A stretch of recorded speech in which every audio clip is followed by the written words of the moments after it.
Makinig kayo mabuti ha. Makinig kayo mabuti ha. Makinig kayo mabuti ha. Kami ang katipunan ng Demokratikong Pilipino, ang KDP, ang bandido para sa kinabukasan. Tigil bayan, tigil bayan, tigil bayan sa 2020. Kapag pinutulan, tawagan si Digong sa numero 88888. Makinig kayo mabuti ha. Kung walang tubig, patay tayo. Now, itong tubig is a natural resource. It is God-given to the Filipinos. Ano ba nangyari yung putang inang yan? Pagsasampalin ko kayo sa publik. Pilipino yan, walang kaluluwa. Yang Manila water, pati Maynilad, kay Pangilinan, pati kay Ayala. Matagal na ito. Wala lang pumipiyak kasi nga takot sa pera ni Ayala, pati ni Pangilinan. Putang inan to. They are screwing us and they're screwing us all the way. Matagal na ito ang corruption na pinakamaya bilyon nandito sa itaas. Anak ka ng putang ina ninyo.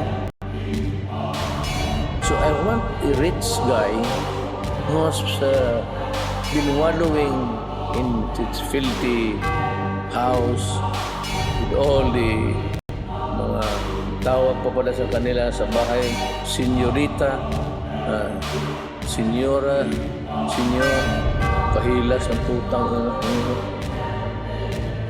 Hoy, hindi na panahon ng katsila ang leche kayo. Do not fuck with me, my friend. Ilang taon na kayo nagbayad ng water treatment ang putang ina niya. Hanggang ngayon, mabaho pa rin yung lumalabas doon sa Manila Bay. Leche kayo. Walang water treatment. Sige kayo, Cobra. Anong tingin ninyo sa amin? I could establish a prima facie case. Then I will file plunder. Ang plunder, Padre, Mr. Ayala, Nobel yan. Gusto ko makita na milyonaryo na makulong. Utang ina, do not fuck with me. Utang ina, do not fuck with me, my friend. Utang ina, do not fuck with me, my friend. I will order the armed forces to operate your order. Kasi, sundalo, take over kayo.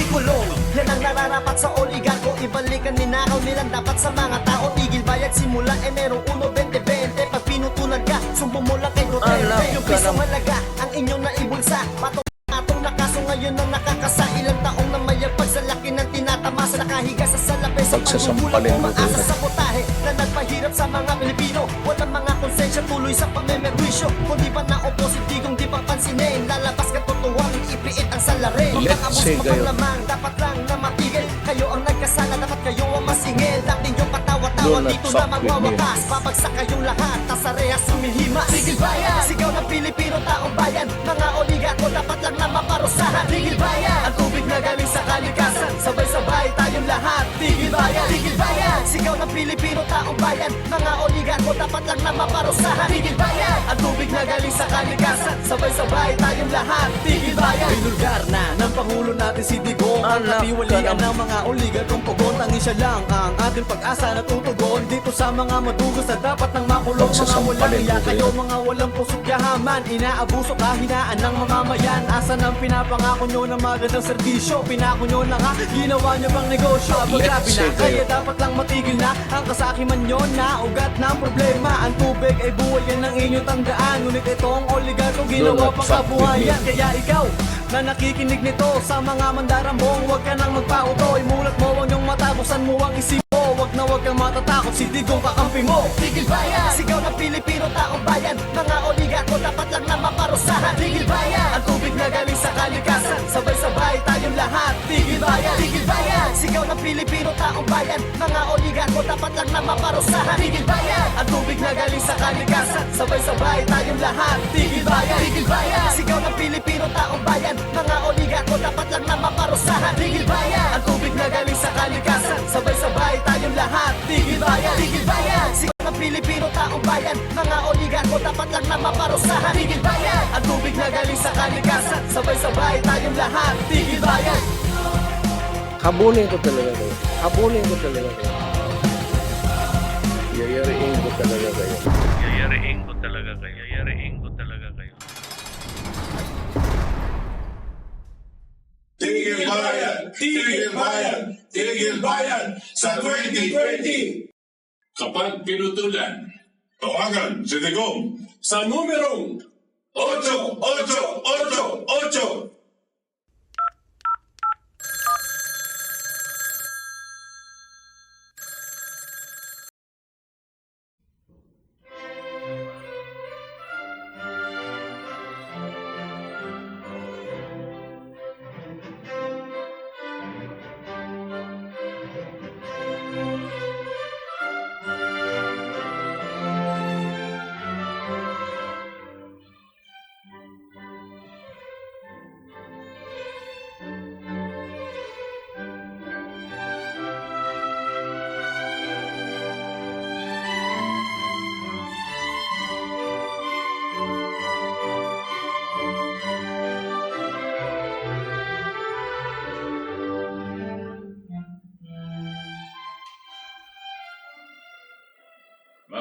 Magandang gabi po mga katipon.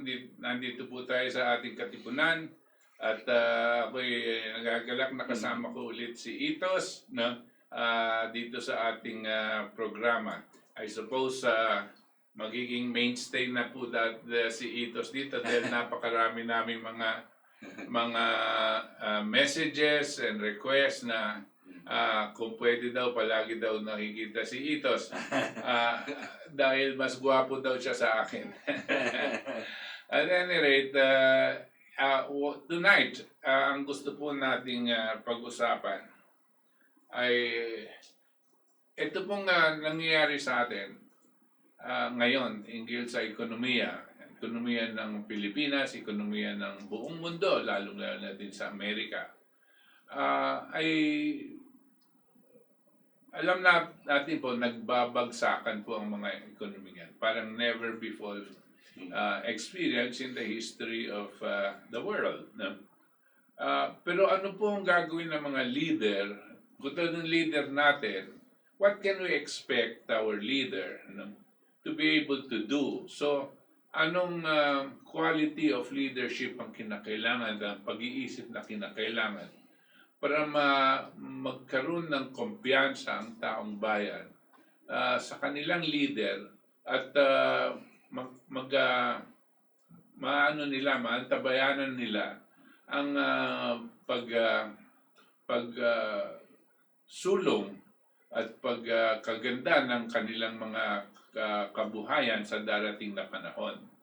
What can they expect in terms of development actions and activities in order to be able to see or to be assured that they will have a better future and they will survive the crisis. Dito po sa ating darating na panahon, ang SONA, SONA ng Presidente is on July 27. No? On July 27, meron pong mag-outline po siguro ang ating presidente ano ang gagawin niya para maiahon po tayo dito sa ganitong klaseng krisis. No? Krisis hindi lang sa kalusugan, but sa akin po mas malaking krisis dahil mas marami pong pinapatay ngayon, no? Ang krisis sa ating ekonomiya. We have almost 50% unemployment rate and maybe even more. We have many Filipinos now by the thousands, by the 100,000s outside the Philippines wanting to come back because their jobs have been already closed but they cannot come back. We don't know whether they just cannot or we are not doing anything to bring them back here. And in the process, marami po tayong naririnig na storya na namamatay ng ating mga kababayan. Iba sa gutom, iba sa sakit, sa OFWs. Now, this is a crisis, obviously. But what does a leader do? Wala tayong makitang example dito na nakikita ko dito sa Pilipinas. We're a very young nation. Kanya, we never had to face something like this. No? Pero nung panahon bago nagpanahon ng gera sa Amerika, no? Nagkaroon po sila ng tinatawag na crash. No? Yung ekonomiya po nila bumagsak. Ito po ang tawag nila dito yung 1929 crash Stock market. sa stock market. At para bang, alam mo kasi sa pag nag-crash yan, nagbagsakan ng halaga ng kanilang mga investments. Marami pong, dahil po nagsesarado yung mga kumpanya. At nagkaroon silang 52% unemployment rate. Kanya yung mga tao noon, madalas, marami pong nagpapakamatay. As a matter of fact, nakakita ako ng isang news item during that time asking people not to walk alongside the buildings dito sa Chicago because they might be hit by falling bodies. Baka tamaan daw ng mga katawan na nahuhulog dahil nagpapakamatay. So sabi nila sa warning, huwag kayong masyadong tumabi sa mga buildings. Now, this gives you an idea. At people were actually going hungry in the streets. And walang trabaho eh. Walang trabaho, walang mapuntahan. Parang pareho somewhat itong nangyayari noon dito sa nangyayari ngayon. Pero yung dati, nangyari yan sa Amerika. Pero ngayon, nangyayari yan sa buong mundo. Wala tayong magagawa sa kanila para sa ibang bansa ngayon. Dahil sila na ang kinakailangan mag-solve ng kanilang problems. Pero tayo dito, we have to do something. At kami ni Itos nag-uusap, sino ba ang example na pwede nating gayahin in terms of quality of leadership tsaka pag-iisip hinggil sa ekonomiya. May ahon. May para pag-aahon. Kasi po itong sa Amerika, kanya po sinasabi, can you imagine, ang isang bansa like America at the time, 52% economic crash. No? Tapos papasok ang isang presidente at anong gagawin niya para maiahon niya ang kanyang bansa. Tandaan niyo po, wala kaming pinag-usapan for this was except Franklin Delano Roosevelt. Isa po siyang dakilang tao. Minsan naririnig niyo pong mine-mention namin ang pangalan niya dito. Di ba ito? So, but what happened when Franklin Roosevelt took over in 1932 when he was elected? He was in his inauguration was on March of 1933. No, he was re-elected as president 4 times. On the 4th time, he only served for a few months, and because he died, he had died of a heart attack. Pero 4 times po siyang na-re-elect. Why? Because everything that he was doing was focused on development of the quality of life of his people. Isinalba niya po siya. It's a survival mode muna, tapos highly productive mode. Kanya siya na rin ang from survival mode, halos 0, 52% unemployment, bagsak ang ekonomiya. In a few years, nailagay niya sa survival mode. Tapos in a few years, nalagay niya sa development mode. Lumakas po ang bansang Amerika. At siya ang nagsalba sa buong mundo laban kay Adolf Hitler. At siya ang nagpapanalo, hindi lang po sa Amerika, kundi lahat po ng kaalyado niya. No? tinalo po si Adolf Hitler ng Germany na gustong kontrolin ang buong mundo. Now, the only one that could save us then was Franklin Roosevelt. And he took over the economy only a few years before that, when the economy of the US was 52% unemployment rate. Collapse ang economy ng US nung kinuha niya. Now, what did he do and what did he say? What actions did he take in order to be able to do this? Ito po ang gusto nating talakayin at bigyan kayo ng konting direksyon. Hindi dahil Amerikano siya, no, ang sinasabi natin. Pero may kita nyo po, kung ikaw ang magiging presidente sa ganitong klaseng kalagayan ngayon po sa Pilipinas, halos 40 or 45% unemployment na po tayo. No? Alam natin, seryoso to. Alam na rin natin, yung mga naririnig natin dito sa mga economic advisors natin ay parang walang katuturan. Parang binobola lang po tayo. No? But what is it? What kind of leadership do we need? And maybe if you listen to these ones, and we hope this program is going to be able to explain to you, sana po, kung kakilala niyo si Presidente Duterte, mabigyan niyo po siya ng advice na siguro ganitong pag-iisip at ganitong estilo ang kailangan gawin niyo. Yeah. I wanted to add lang first of all, good evening po sa lahat ng ating mga followers dito sa ating Katipunan and on the KDP live stream and on DZXL. Who is simultaneous yung airing of ang ating Katipunan. So, tonight po, gaya po ng sinabi ng ating chairman na si Butch, yung nangyayari sa atin ngayon, nangyayari po sa buong mundo, nangyayari po sa iba't ibang countries, lahat ng leaders nila nag-iisip, anong gagawin natin?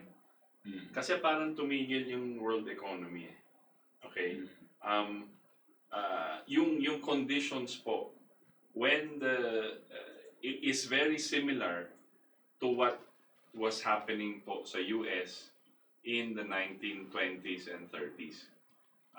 Ang nangyayari po parang today, yumayaman yung mga sinasabi natin mga oligarkiya, yung mga businessman, mga bankero, pero yung mga laborer po nila, mga trabahador, mga ganun, hindi sila lumayaman. Hindi maganda yung ekonomiya ng US, tapos nag-crash lang yung stock market, tapos Great Depression na. Medyo depressed na po yung US, parang ngayon. Nakikita po natin, mataas yung singil sa electricity, mahal yung pagkain, may inflation, gano'n. Tapos walang trabaho. It was leading up to that. Tapos nung nag-crash sa Wall Street, yung market, lahat ng mga kumpanya ng mga malalaking businessmen, nag-lay off sila ng mga trabaho. They let go of a lot of people, kaya naging 51% unemployment.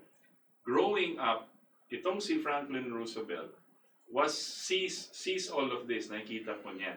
Itong si Franklin Roosevelt, lumaki siyang mayaman. Okay, he went to the best schools. Growing up, naging Assistant Secretary of the Navy pa siya ni President Woodrow Wilson at that time. So ganun talaga yung path po niya. Naging Governor of New York pa siya. Okay, but his path was there. Then in 1921, he was born po 1882. Okay, so he went to the best schools, nag-Harvard, nag-Columbia Law School, abogado po to. Pero dun talaga siya sa politics. Kasi New York. Okay, so he had a first-hand look kung ano nangyayari sa ekonomiya. And then in 1921, tinamaan siya ng polio. Right? So, medyo nagbitaw muna siya ng konti sa politika. He was still being consulted and still Tapos during this time po, sabi nga nila in his bahay, sa bahay lang niya, private life, lawyer pa rin siya, nagbasa-basa po siya about the American Founding Fathers. yung sinasabi natin mga Alexander Hamilton, mga Benjamin Franklin, yung founding fathers po nila, and thinking about ano yung magandang economic system na kailangan natin i-implement. So nagbasa siya about Alexander Hamilton's report on the manufacturers, the Federalist Papers. Lahat po binasa niya yan. So parang na-revive siya ulit ng kanyang mission. Nagkaroon siya. Alam niyo po, lagay natin sa tamang konteksto. Alam niyo, he was then governor of New York. No? At papunta po siya doon sa kanyang pamumulitika. No? Bigla-bigla tinamaan po siya ng polio. No? Kanya ubod ng pagka-depression niya. Miro mo. Ang plano niya talaga gusto niyang maging presidente. No? Kasi yung kanyang pinsan, si Theodore Roosevelt, naging presidente. Alam mo, Roosevelt, ano po, pamilyang mayaman yan. No? Tapos itong Theodore Roosevelt, naging presidente. So siya rin, idol niya yung pinsan niya, gusto niya rin. Pero nagdaan ng mga ibang presidente at siya nagplano sa kanyang career. Eh tinamaan siya ng polio. Right. So na-depress siya. Ano siya, nag-recluse. Ayaw na niyang nahihiya siya na naka-wheelchair siya, tapos hindi makalakad, yung dalawang paa niya ay parang nalulusaw, lumpo. Now, this was the condition that he had. But like so, Ito was saying, nagkaroon siyang opportunity to study. yes, ang sinasabi po ni Butch is, na-depress ka, ayaw mo nang munang makisama sa lahat ng politika kasi yung gusto mong gawin sa buhay, parang kinuha sa'yo. Nasira Kasi nagkasakit ka. So na-depress siya. Pero in his depression, in his time that he was thinking about these things, nakapagbasa siya ng founding fathers po niya. Remember po, we had the show two shows ago, yung American Declaration of Independence and the Revolution. So he reviewed that. So parang nagbigay yan sa kanya ng bagong buhay and new mission. So kahit na wheelchair siya, sabi niya, I think I know how to solve these problems. In the meantime po, nakikita niya ng pababa, pahirap na yung economy ng US, yung mga tao nagugutom, gano'n. So, he relaunched his career in the 1927, 28, and he ran again as governor of New York, and he won.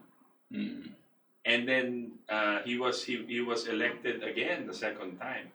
Pero yung kanyang plataforma, yung kanyang ito lang sabihin, pabasahin ko lang po ha. In the 1920 after his polio, he said in a special message, ito 1929 photo, when the stock market masama ng ekonomiya, the year the stock market crashed. Ito, nagsabi na siya, hindi pa siya presidente, governor pa lang siya sinabi na niya, in a special message to water and power development, Roosevelt advocates state construction and ownership of dams and power plants and warns private utilities that the state might construct its own transmission lines if they do not transmit state-generated electricity at reasonable rates. So hindi na niya sinasabi niya, ito gagawin ko if you don't get power from the government and sell at low rates to everybody, I will build my own and then sell to people at lower rates.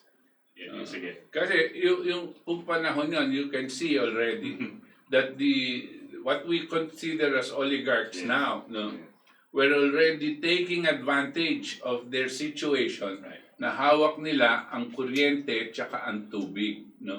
Tapos sinabihan ni Roosevelt, huwag niyong itataas yan.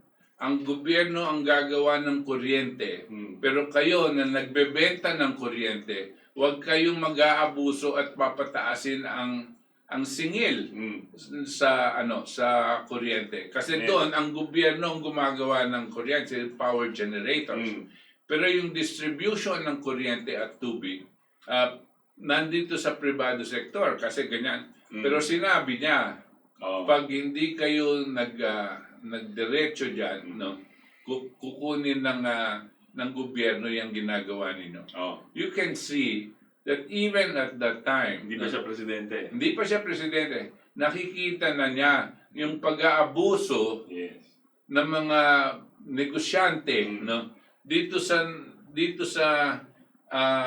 mga taong bayan, sa American people, by profiteering, no, on something that is a basic service, no. Yung parang pinaka hindi talagang Utility. utility to Water no? and power. Kanya yung konsepto na ang public utilities, no, talagang dapat hawak ng mga gobyerno dahil kailangan protektahan ang mga gumagamit ng kuryente at tubig. Again, That became the offshoot of that concept that public utilities, no, must be owned by government in order to protect the population. Just to give context ulit si Roosevelt hindi yun galing sa mayaman to. Galing sa na pamilya to. So, but he saw ang pinagdadaanan ng madla ng mga workers, ng mga empleyado, wala silang kapera-pera, tapos ang taas pa ng electricity rates, gano'n. So, alam na niya ang gagawin niya. Parang ngayon, exactly. nakikita mo, hirap na ang tao, tapos aabusuhin mo pa, no? O papayagan mong abusuhin O payagan mong abusuhin. Nangyayari na, hindi ba itong sa Meralco, itong sa mga nakikita mo, itong mga oligarko, kung nangaabuso na hirap na ang tao, no? Wala naman silang COVID noon, pero meron silang 1929 crash at pababa at maraming nagugutom, walang trabaho. Kaya tapos aabusuhin pa nito mga ito. Kitang-kita agad dito at winarningan na niya. Hindi pa siya presidente na. Hindi pa siya presidente. No? So parang even yung mga kalaban po niya, yung mga oligarkiya, the families, the bankers, JP Morgan at lahat, nakikita na nila na delikado tong taong to. Because bago pa lang, gobernador pa lang siya ng New York. So state ng New York pa lang niya sinasabihan yung mga electric companies. Okay, so this is what you will do or else I will use the power of the state, of the city to build our own transmission kung hindi kayo sumunod sa gobyerno. Right. For everybody. So this was in 1929. So during the crash, alam niya kasi walang trabaho mga tao. So he was easing the burden. Right. Tapos dahil dito sa kanyang salita at paninindigan, siyempre naging popular siya at nagustuhan siya ng tao. Yes. At nung nagkaroon ng convention, hindi pa nga tapos yung kanyang termino as governor of New York, no? Itinulak na siya para maging kandidato ng Democratic Party para sa pagka-presidente ng Bansang Amerika. Paano pong basta itutulak yan? Ang taong bayan po nagtulak sa kanya dyan. Ginamit itong mga partidong machinery, no? Siya ang pinaborit, siya ang pinakamalakas na gusto. Tandaan niyo po, ito ay taong to ay naka-wheelchair lang, lumpo. Isipin niyo po, lumpo siya, pero dahil dito sa ideas niya, dahil dito sa pag-iisip niya, ayan, naka-wheelchair siya, siya ang ginusto ng tao. Sa ideas po niya. Ideas. No? Isa pa to. So, he went forward pa. So, alam niyan. So, ngayon, sabi ng mga Democratic Party at that time, magaling tong taong to. He is from good education, good like that. Tapos, nakukuha niya yung puso ng masa, ng mga workers, ng mga because sabi niya, parang tinatawag niyang forgotten men and women Meaning, pinapansin lang natin yung mga mayayaman, yung malalaking business, yung mga empleyado, yung mga Saka staff. may hirap. Yan ang mahihirap. kinalimutan na tao. Oh, Tingnan niyo po ngayon. yes. Ang Exactly mga the same. taong kinalimutan natin ay yung mga mahihirap. Mm. Wala tayong pakialam sa kanilang kabuhayan. As a matter of fact, ang nakakalungkot, para bagang lahat ng ating pamamaraan sa ekonomiya ay walang pakialam sa kahirapan na dinadanas ng ating mga forgotten Filipinos. Kasi walang epekto yung walang tinutulong ang gobyerno sa kanila, no? Yung pong pamimigay ng 5,000 piso, hindi po yung ganyan tulong, no? Ang tulong pong sinasabi natin, ayusin mo yung patakaran pang ekonomiya para matulungan mo ang lahat. Pang-matagalan. Kanya po, tuwing pinapag-usapan namin na itong si Roosevelt, no? At yung kanyang ginagawa dahil sa kahirapan ng mga mamayan sa Amerika, naaalala namin palagi pag nag-uusap kami sa mga iba-ibang mga meetings, kasama din si Itos, ganyan. Naalala namin itong si Roosevelt. Isa po siyang dakilang tao. Nakaupo yan sa wheelchair, hindi man makatindig, no? Yet he is the leader of a great nation. Yes. And he made this nation even greater. Oo. No? So, bago pang presidente, ito, key rin to. Alam na niya kung ano yung kailangan gawin. Yes. So, he wasn't even national candidate yet. Pero, pinoporma na siya as a national candidate. Governor lang siya ng New York.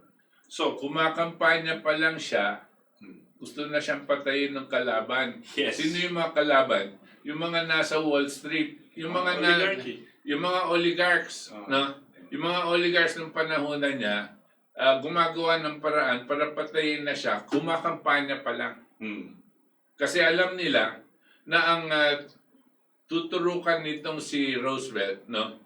Yung mga nangaabuso sa karapatan ng mga mamayan Amerikano, lalong-lalo na dito sa mga forgotten people, no? So, isa pa. So, bago pa siya na-elect, nag-recommend siya ng examination and revision of the quote, old age pension law to create a system based on contributions by an employee. Okay.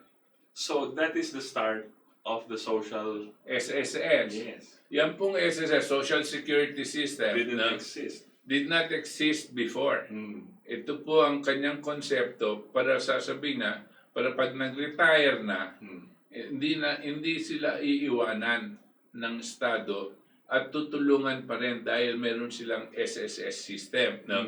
Ito po ang nangyayari. At dito po, ginaya po yung sistemang yan ng maraming mga bansa na may konsyensya dito sa mga taong nawawalan ng trabaho dahil tumanda na at hindi basta-basta kakalimutan ng Estado ang pababayaan na lang mamatay agad. No?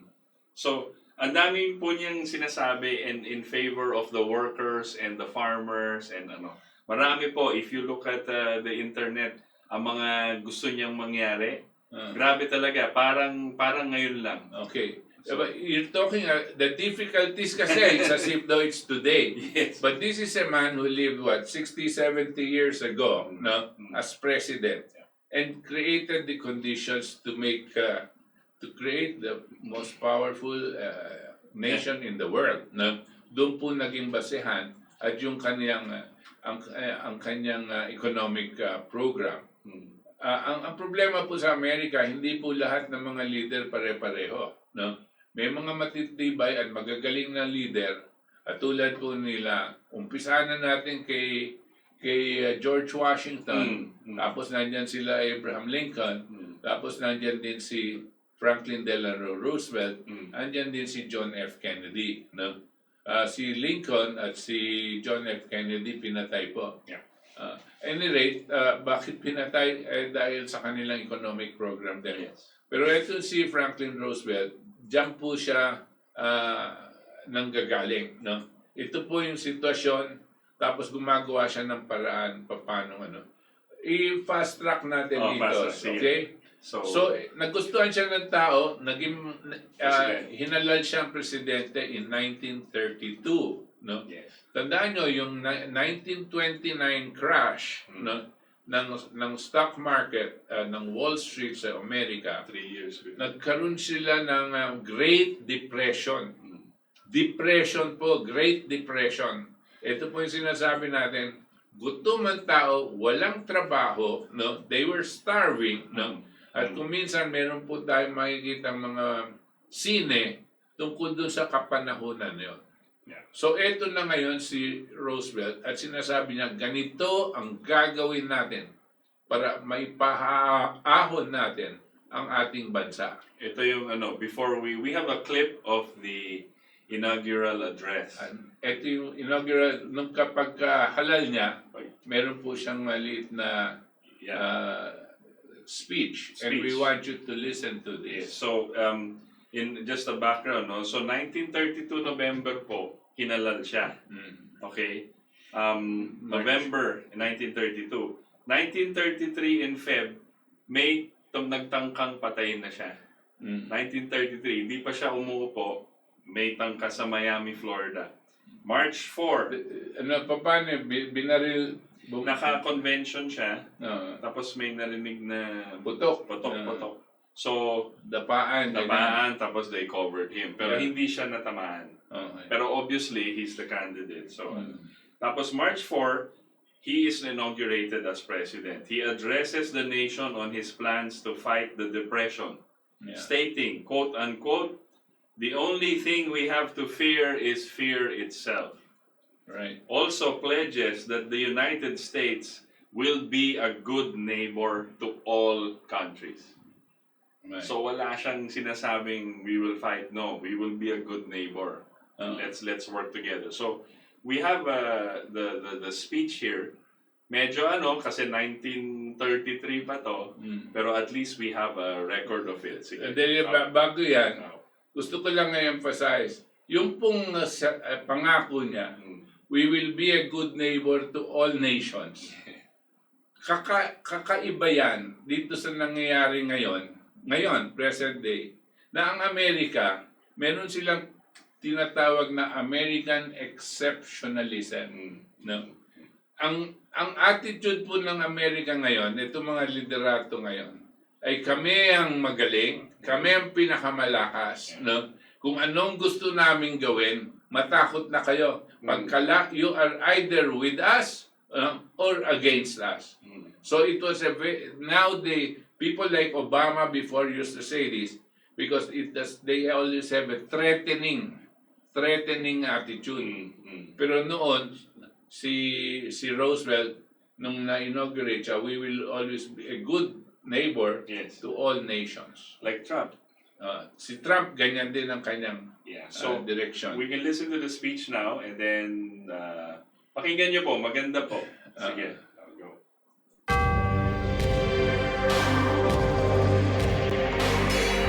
Makinig kayo mabuti ha.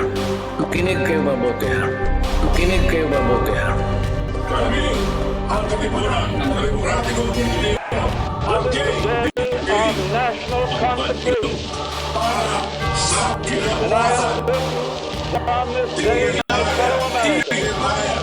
Tigil bayan! that on my induction into the presidency, I will address them with a Tawagan si candor Digong and a sa numero decision which the present situation of our people impels. So first of all, let me assert my firm belief that the only thing we have to fear is fear itself. Nameless, unreasoning, unjustified terror which paralyzes needed efforts to convert retreat into advance. We face our common difficulties. They concern, thank God, only material things. The withered leaves of industrial enterprise lie on every side. Farmers find no market for their produce, and the savings of many years in thousands of families are gone. More important, a host of unemployed citizens face the grim problem of existence, and an equally great number toil with little return. Only a foolish optimist can deny the dark realities of the moment. And yet we are stricken by no plague of locusts. Compared with the perils which our forefathers conquered, we have still much to be thankful for. Nature still offers a bounty, and human efforts have multiplied it. Plenty is at our doorstep. Practices of the unscrupulous money changers stand indicted in the court of public opinion, rejected by the hearts and minds of men. Yes, the money changers have fled from their high seats in the temple of our civilization. We may now restore that temple to the ancient truth.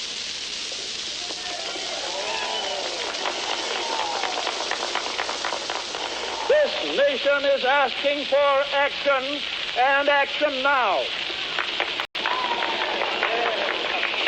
There must be a strict supervision of all banking and credits and investments.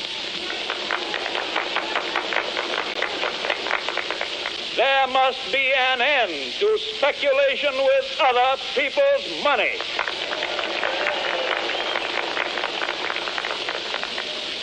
And there must be provision for an adequate but sound currency.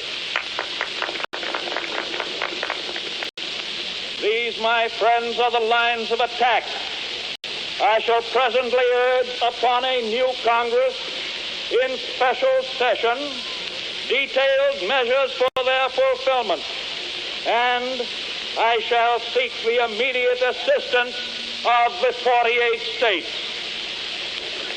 I am prepared, under my constitutional duty, to recommend the measures that a stricken nation in the midst of a stricken world may require. These measures, or such other measures as the Congress may build out of its experience and wisdom, I shall seek within my constitutional authority to bring to speedy adoption.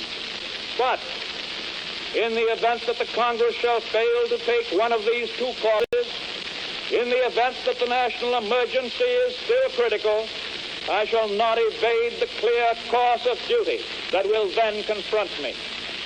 I shall ask the Congress for the one remaining instrument to meet the crisis: broad executive power to wage a war against the emergency as great as the power that would be given to me if we were in fact invaded by a foreign foe.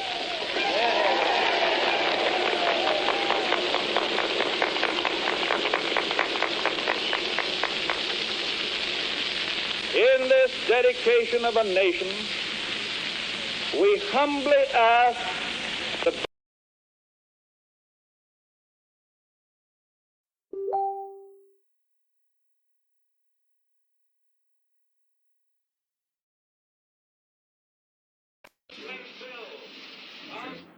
Okay.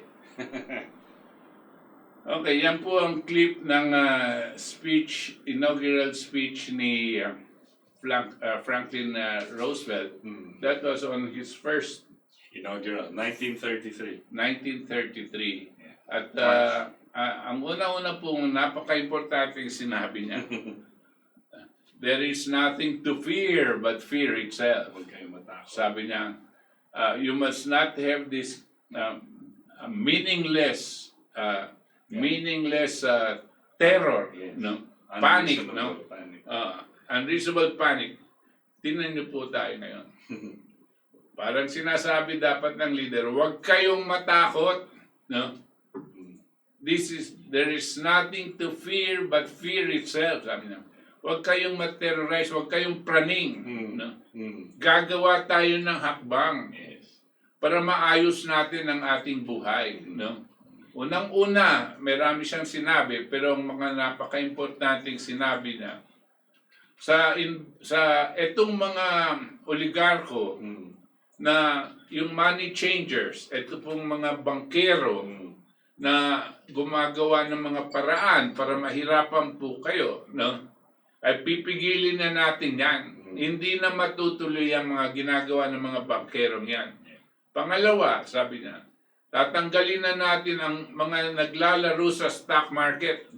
Parang ginagawa tayong casino. Hindi nila ginamit itong pagsalitang ito.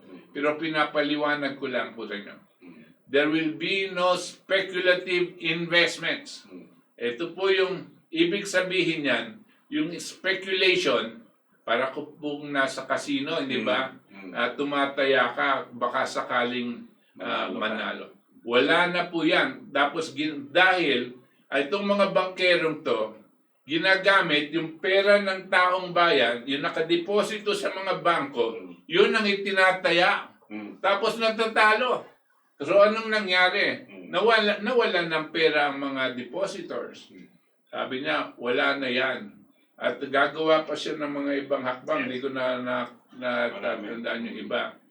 Ang gobyerno ay gagawa ng paraan para maayos ang buhay natin at sa lahat sa ekonomiya. Hindi ko alam kung dito niya din sinabi yung kanyang gagawin hinggil dito sa mga napapaalis sa kanilang mga bahay, no? Yung ko kung dito niya sinabi yung napapaalis sa kanilang bahay dahil hindi makabayad ng kanilang mga mortgages, yung kanilang utang dahil inutang lang yung pambili ng bahay.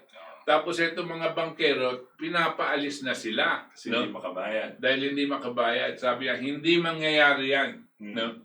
Walang mapapaalis sa bahay dahil dahil nawalan silang trabaho at hindi nila mabayaran. Yes. No? Nagawa niya yun sa in-office na. Yung nasa opisina na siya and sitting, ito po ang isa sa mga patakaran na ginawa niya. But meron pa siyang ewan ko, hindi ko narinig, no? Pero yung mga iba pang hakbang, dito po nakasulat, kaya pwede nating talakayin pa, no? So, this is the quality of leadership that is giving hope to the people. At the time when everybody is depressed, everybody is scared, di ba? Takot sila na nagpapanik. Ano bang mangyayari sa atin? Mamamatay lahat tayo sa gutom. Ano bang mangyayari dito? No? Ito po ang pasok ng isang tunay na leader. Sabi niya, huwag kayong matakot. No? Huwag kayong matakot. Gagawa tayo ng paraan. So pinapalakpakan po siya ng mga mamamayang. Tsaka dadagdag ko lang, na-elect po siya on the basis of this confidence na kaya natin ayusin to. Aayusin natin to. Pero ito kailangan natin gawin. Kaya si Roosevelt ang naging pinakamahal na presidente sa US. Yes. The most loved. Because para siyang tatay. So sinasabi niya, ito gagawin natin ha, huwag kayong matakot mga anak. Ito gagawin natin, ito yung economic plan natin. May plano po kami. So huwag kayong mangamba, sumunod lang kayo sa akin. Tapos kakausapin ko kayo regularly. I-explain ko po ito yung ginagawa. Ano yung nangyayari? Wala siyang yun. Pero he pointed at ito yung mga kalaban natin, yung mga bankero, ito yung speculation, itong naglalaro sa pera nyo. Ito yung mga kalaban natin. Kailangan ayusin natin yan. Kailangan Tapos proprotektahan ko kayong lahat. Ganon yung leader. Ganon si FDR. So he came into office and immediately nag-sign na siya ng mga law ng mabigat. One of them was the Economic Act which reduces the salaries of federal employees. Okay? Pero nyo ha, pasok siyang presidente. Hindi naman siya nagma-martial law. Isa sa mga unang inutos niya, ang mga sweldo ng mga tiga-gobyerno. Bawasan. No? Binawasan niya lahat. Nagbigay siya ng order na ganyan. Kasama siya. No? At isang, ano po yun? Isa pong ehemplo na pinapaiwating niya sa taong bayan. No? Na hindi kami magpapayaman dahil sa inyong kahirapan. No? Sama-sama tayong Yes. dadaan din sa hirap. But together, aahon tayo. Yun ang isa sa... Yung kanyang economic policy mas expanded, pero ito, makikita niyo po kung paano siyang nag-iisip. Imagine ninyo, Duterte. Duterte. Magbibigay siya ng order. Lahat ng kabinete, no? Lahat ng nasa gobyerno niya, no? Bawas ang salaries. Palagay nyo, kaya niyang gawin yan? Kaya niya kayang sabihin, kayong mga nasa Kongreso at Senado, tutulak ko kayo na gumawa kayo ng batas na tanggalin yung pork barrel na yan. Dahil napakalaki niyang nagpapahirap sa taong bayan. Pwedeng gamitin sa iba. Kaya niya kaya yan? Kaya yan ni Duterte. But I'm just trying to show you the quality of leadership that we need today. Correct. Tama na yung mga bulahan. Tama na yung mga dakdakan. Action, sabi ni Roosevelt. Action is what we need today. No? Dagdag ko lang, hindi pa tapos. So sabihin niya, kung yun lang ang ginawa niya, okay na yon. Pero kailangan sabayan ng paano mag-create siya ng bagong trabaho, jobs. How will he put people back to work? Paano niya? So na-create niya also yung Civilian Conservation Corps and the TVA. Right. Sabay. Alam niyo po yung Civilian Conservation Corps ay isa pong organisasyon na ginawa niya na sinasabi na kayong lahat na walang trabaho sa buong bansang Amerika, mag-apply na kayo ng trabaho sa iba-ibang lugar sa estado. Punta na kayo doon. Kukunin namin kayo. We will hire you. We will hire you. Civilian Conservation Corps ang pangalan. Ang namumuno nun, itong Engineering Corps ng Amerika. Yung alam nyo po, yung Armed Forces, meron po silang Engineering Corps. No? At ang Engineering Corps po, ang talagang direksyon niyan, gumagawa ng mga tulay, kalye, at mga daanan, at mga dams, ito pong mga energy, tapos mga iba pang mga infrastructure. No? Ngayon, sinabi niya, kayo lahat walang trabaho. Pasok kayo dito, may trabaho na kayo. May sweldo na kayo agad. Maski na wala pa yung proyekto, may sweldo na kayo agad. No? At dahil dito, gumawa siya po ng 11 million jobs. He generated 11 million jobs in just what? 3 hours? 3 hours, 3 days. Kasi may plano na po. Or 3 weeks. Yes. Can you imagine that? No. Lahat, nakapila lahat. Kasi may sweldo na eh. Yeah. Hindi lang, hindi po itong bibigyan ko yung pera tapos na. Hindi, may trabaho. Ano po yung trabaho? Bomba siya sa infrastructure. Yes. Lahat po nito, kailangan magtatrabaho dito sa pagbibuild ng infrastructure. Sa power, sa water, sa mga kalye, sa mga railways, lahat yan. No? Ginawa niyang labor. No?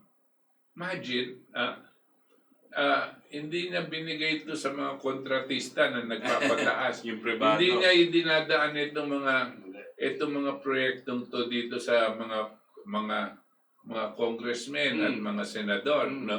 At wala na yun. Ang ginawa niya, gumawa sila ng Tennessee Valley Authority. Yung Tennessee Valley Authority po ay isang organisasyon na itinayo na dito po sa pinakamahirap na sektor ng bansang Amerika. Na walang electricity. Na walang kuryente at walang mga infrastructure. Doon niya linagay yung opisina niya.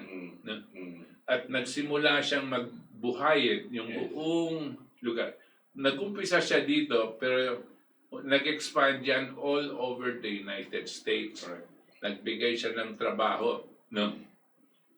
Alam niyo po, pag nagbibigay kang pera sa tao na walang gagawin, no? Wala siyang itinatayo, wala siyang ginagawang building, wala siyang ginagawang kalye, yan ang tawag diyan, inflation.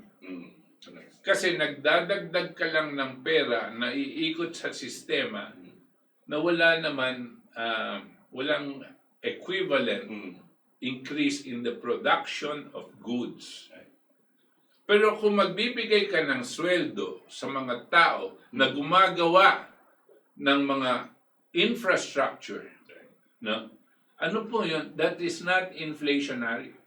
Because yung perang binigay mo sa kanya, ang nagawang isang building that will make higher production.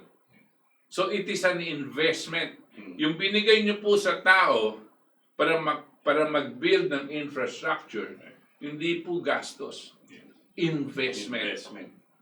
Kasi po ang nagawa nila ay pampaganda ng buhay ng mga mamamayan Amerikano. This is a concept that these people that are advising President Duterte, mga ekonomista, they don't touch on it. They don't have the kind of thinking in this way. The quality of mind. And it is quite obvious that I am sure kayo pong nakikinig na sentido común.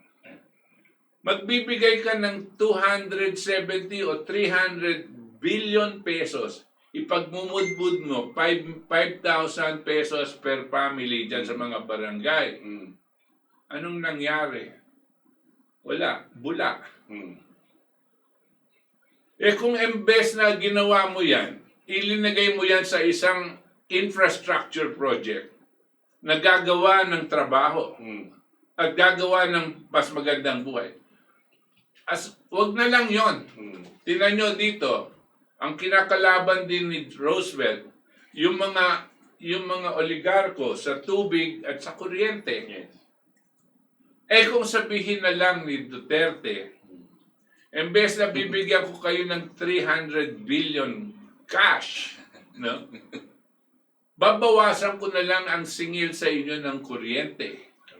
Na mas malaki pang maiipon ninyo. Ano palagay nyo ang mas magugustuhan ng taong bayan? And this he could have done without spending 300 billion pesos, no? Which did not do anything for our economy. And yet, if you give 300 billion pesos by cutting down electricity rates, what would you have done, Mr. President? You would have, in effect, given money to the people, which did not cost you anything. And this money that they received because they saved on electricity rates will become now purchasing power. You have increased their purchasing power to buy goods. Kung nagkaroon ka ng hindi mo nagagastos sa tawag dito sa kuryente at naibigay sa iyo at ngayon bibili ka ng pagkain, ano pong mangyayari diyan? Unang-una, naayos ang kalusugan mo. Pangalawa, nabigyan ng negosyo yung mga nagbebenta sa iyo ng pagkain. And as this goes on, 1 month, 2 months, 3 months, 6 months, you're actually pump priming the economy at no cost to you. At whose cost? The oligarchy that has been stealing our resources for the past 20 years. Sino ba yan mga yan? 10 tao lang yan. Sinong tinutulungan mo, Mr. President? 100 million people. Kailangan pa bang pag-isipan yan? At any rate, let's go back to Franklin Delano Roosevelt. I was just saying, gusto ko lang idagdag. That's just on a simple way to ease the burden on our people, di ba?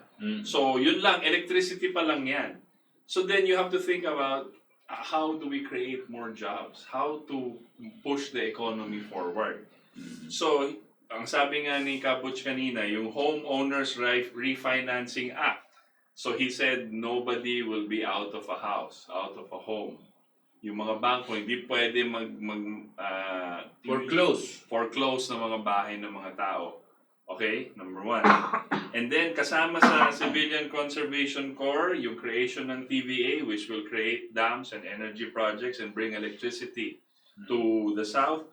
He also created the National Industrial Recovery Act, which is the Public Works Act. He created the Civil Works Administration, which created 4 million jobs in infrastructure. Right. So alam niya yung direction na pupuntahan niya.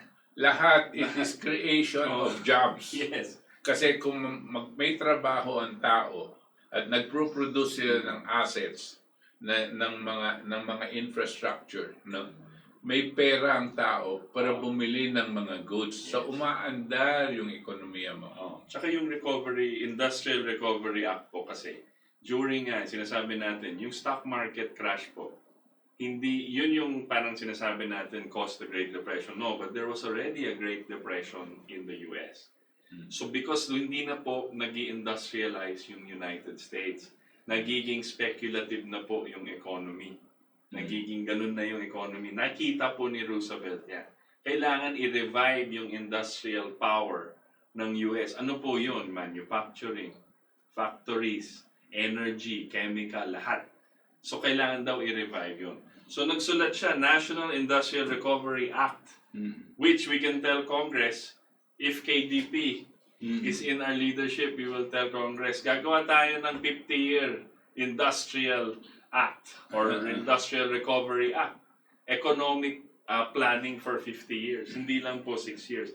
He also created, kumampi pa siya sa mga laborers. Sabi niya, he created the National Labor Board. Which will give you bargaining power, collective bargaining agreement para hindi kayo abusuhin ng mga employers.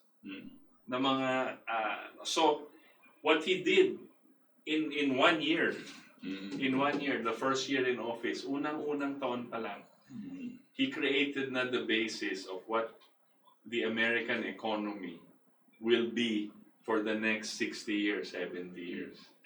Yeah, in effect, di ba? Alam niyo po dito nag-umpisa po siya 1932, 1933, di ba po? Ang presidential term was 4 years. No?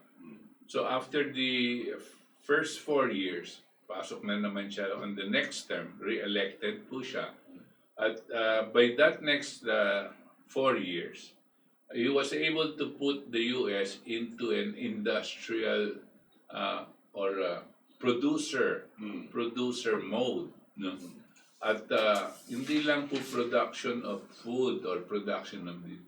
By the end of the 4th term, he was in a position already to manufacture arms, to manufacture trucks, and everything, planes and ships, no? At meron na po siyang kakayanan noon dahil yung industriya niya umandar at nagkaroon ng trabaho ang tao. At the same time that this was going on, 1933, 4 years is 1937, hindi pa pa. 1937, 4 years is 1941. At this time, umaangat naman itong si Adolf Hitler sa Germany. Paano umaangat yun sa Adolf Hitler? Yung pong mga tinatawag ni Franklin Roosevelt na money changers, ito pong pinalayas niya, no? Dahil mga nangaabuso na sa paggamit ng salapi, mga matataas na interest, yung mga ganyan. At yung pong mga yan, at pinaalis niya rin sa stock market, naghanap ng ibang magpapagkitaan at ibang matatayaan para ituloy yung kanilang naiisip na kontroluhin ang mga ekonomiya. Dito sa panahon ni Franklin Roosevelt, nagkaroon po ng mga ibang bankero. Ang pangalan po ng mga bankero niyon si Averell Harriman, yung isa is Prescott Bush. Kasama na din dyan yung Dulles Brothers, no? Kasama na din dyan itong Rockefeller, no? Ito pong mga ito, pinopondohan ang partido ni Adolf Hitler kasi wala pong pera ang Nazi Party noon, no? At gusto nilang umahon itong Nazi Party at gagamitin nila itong si Adolf Hitler para magpalaganap ng isang sistema na fascist system of economy. Humingi din po itong Germany, itong si Hitler sa pamamagitan ng kanyang economic minister na si Hjalmar Schacht. Hjalmar-Schacht. Ito yung economic minister. Ito ang may kaibigan sa mga bankero sa lahat. So ang kaibigan nitong si Hjalmar Schacht ay yung isang presidente ng Bank of England. Ang pangalan ng presidente ng Bank of England is Montague Norman. At ito ang nagpabibigay din ng pera para umunlad itong Nazi Party. Tapos pumunta naman ito sa France at meron pong bankero doon ang pangalan Lazard Frere, no? Mga Lazard Brothers, no? At ito mga financial oligarch doon. At nagpahiram din ng pera sa Nazi. Lumakas ang Nazi Party at sila na ang nanalo sa eleksyon at nailagay nila si Adolf Hitler sa leadership ng Germany.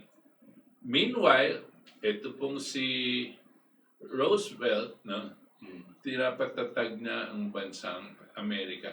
Nagkaroon nga siya ng ganitong klaseng capability, no, sa pamamagitan ng ini-inspire niya po ang mga Amerikano to become the greatest producer nation in the world at that time. Yeah. So, again, 1933, yun na po ginawa niya. Parang naggawa siya he laid the basis for growth. He got out speculation sa economy. So, yung mga bankero, yung mga speculators cannot influence. Yung mga oligarchs, parang tinanggal niya sa participation except where he tells them to go. Okay? So, ganun yung si Roosevelt. So, 1934, ang dami po, pero ito yung mga highlights natin. He signed the Debt Default Act. What is that? Sabi niya, yung debtor nations daw, yung may utang sa US, hindi namin pipilitin bayaran. Bayaran kami. So, ganun pa siya. He creates the SEC, the Securities and Exchange Commission, the first time. Yan po mga ginaya natin sa kanila. And actually, we were under the US. Yes. So he said we should have an XEC, we should have an SSS at the time.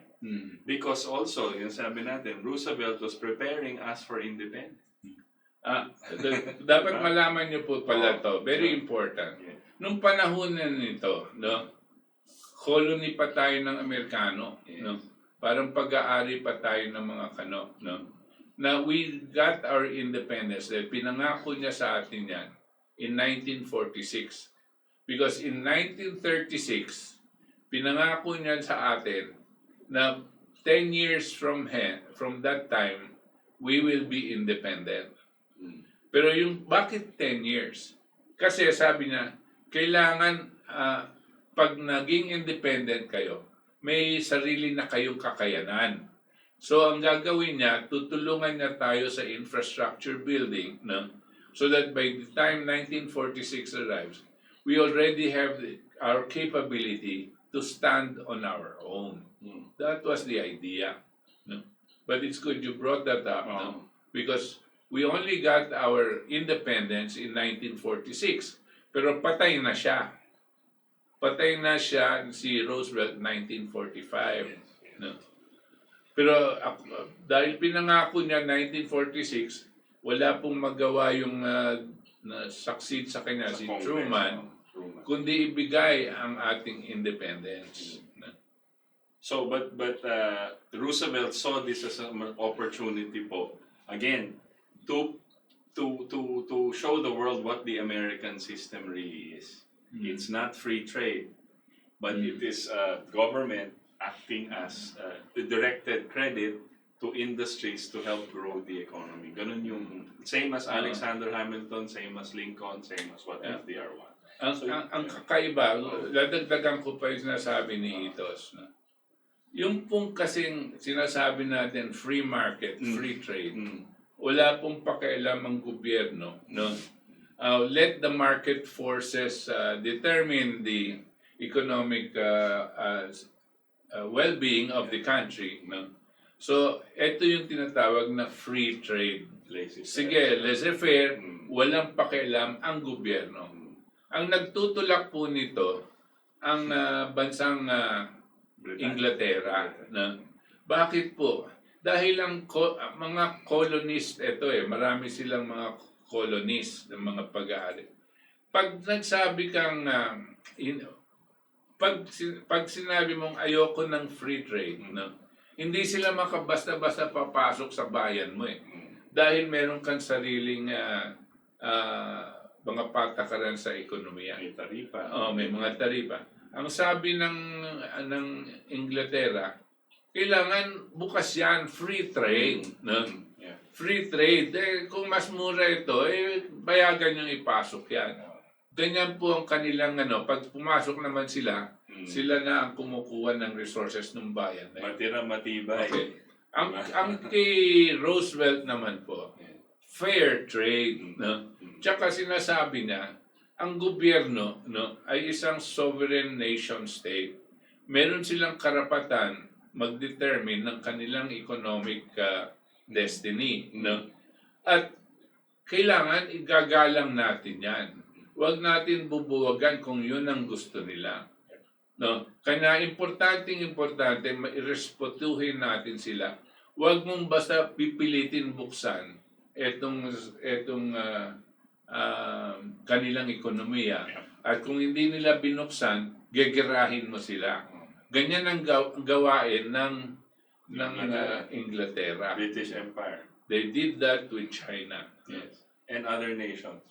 Lahat ng So si FDR, he created the SEC. 1934 na po to, second year na in office.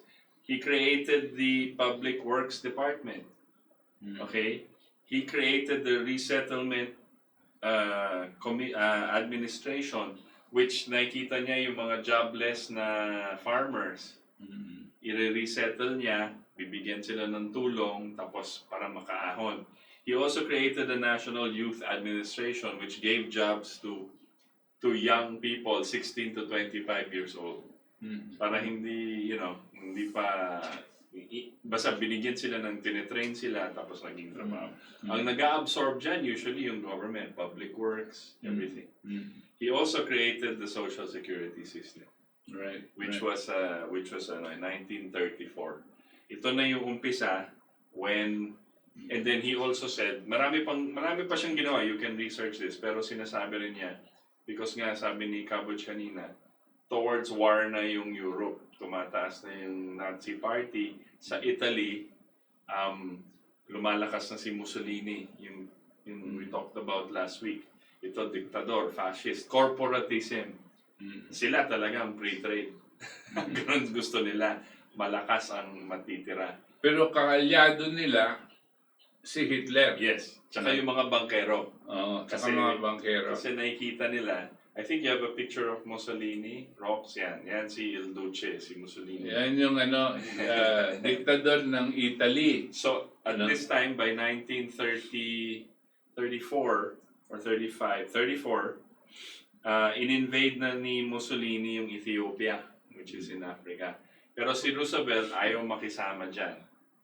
Ayaw makisama. Sabi niya, we have to be neutral, yung US. In fact, he recognized the Soviet Union. Kaka-revolusyon lang ng Soviet Union at the time. So, naging, instead of Russia, naging Soviet Union. Di ba? So, Kasi ang posisyon po ng Amerika talaga, no? Kinakailangan huwag makialam sa mga ibang bansa. Huwag kayong makikialam dahil sovereign country yan eh, no? Unless iimbitahin ka na magpatulong, no? Pero pag hindi ka inano, huwag kang makikialam. Ngayon po, hindi man sila iniimbita, nakikialam, di ba? But at any rate, ganyan po yung ang sitwasyon. Habang gumagawa ng kaalyado, si Hitler dito sa Italy, dito sa tapos pa sa Japan pa, tapos sa Spain, ito pong mga apat na bansang Axis na tawag nila ay nagsama-sama para magtulungan sa pagpalaganap ng kanilang sistema. Ito pong sistema sa ekonomiya ay hindi kay Hitler, ang gumagawa po ng sistemang pang-ekonomiya sa kanila ay itong mga bankero, mga financial oligarchs ang tawag natin. Ang tawag dyan ni Roosevelt sa kanyang talumpate, money changers. No? Alam niyo po, I will digress a little. No? Yung pong term na money changers, galing po yan sa Biblia. Kasi, nung nakita po ni Jesus, nung pumasok siya doon sa templo ng templo, no? Ng Diyos, nakita niya dito sa loob ng templo, parang sa loob ng simbahan, may mga money changers. No? Kaya sa galit niya, no, pinag-aampas niya at pinalayas niya, pinaalis niya. Yung pong pangyayaring yon, no, siyempre nasa Biblia. Pero itong term na money changers, ang connotation po dyan, mga usurious businessmen. ano ba yung usury?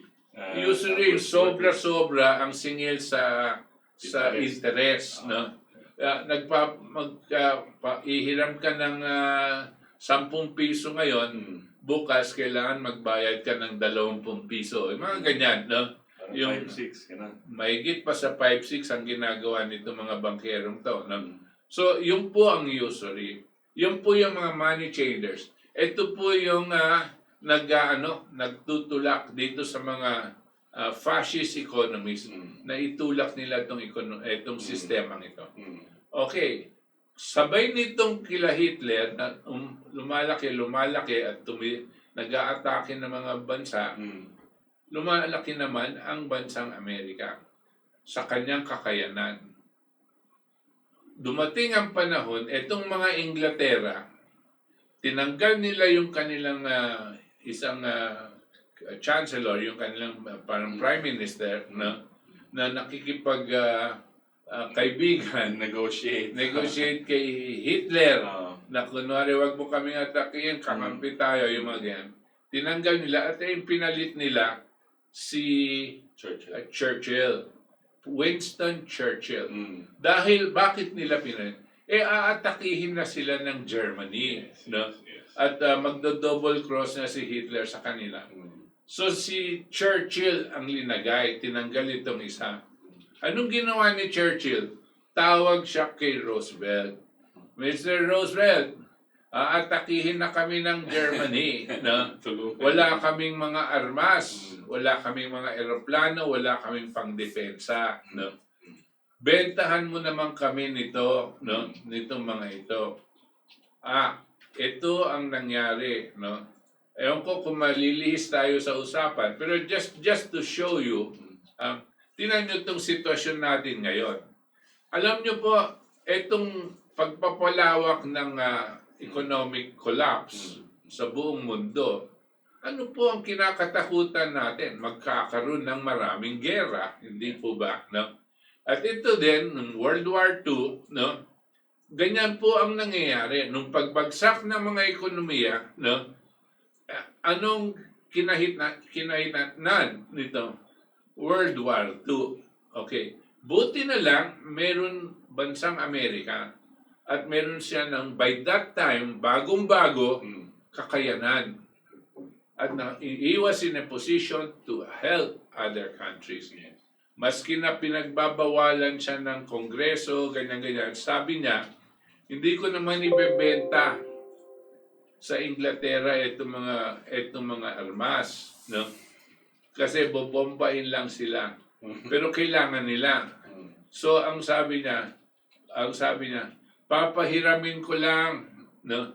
Lend-Lease program.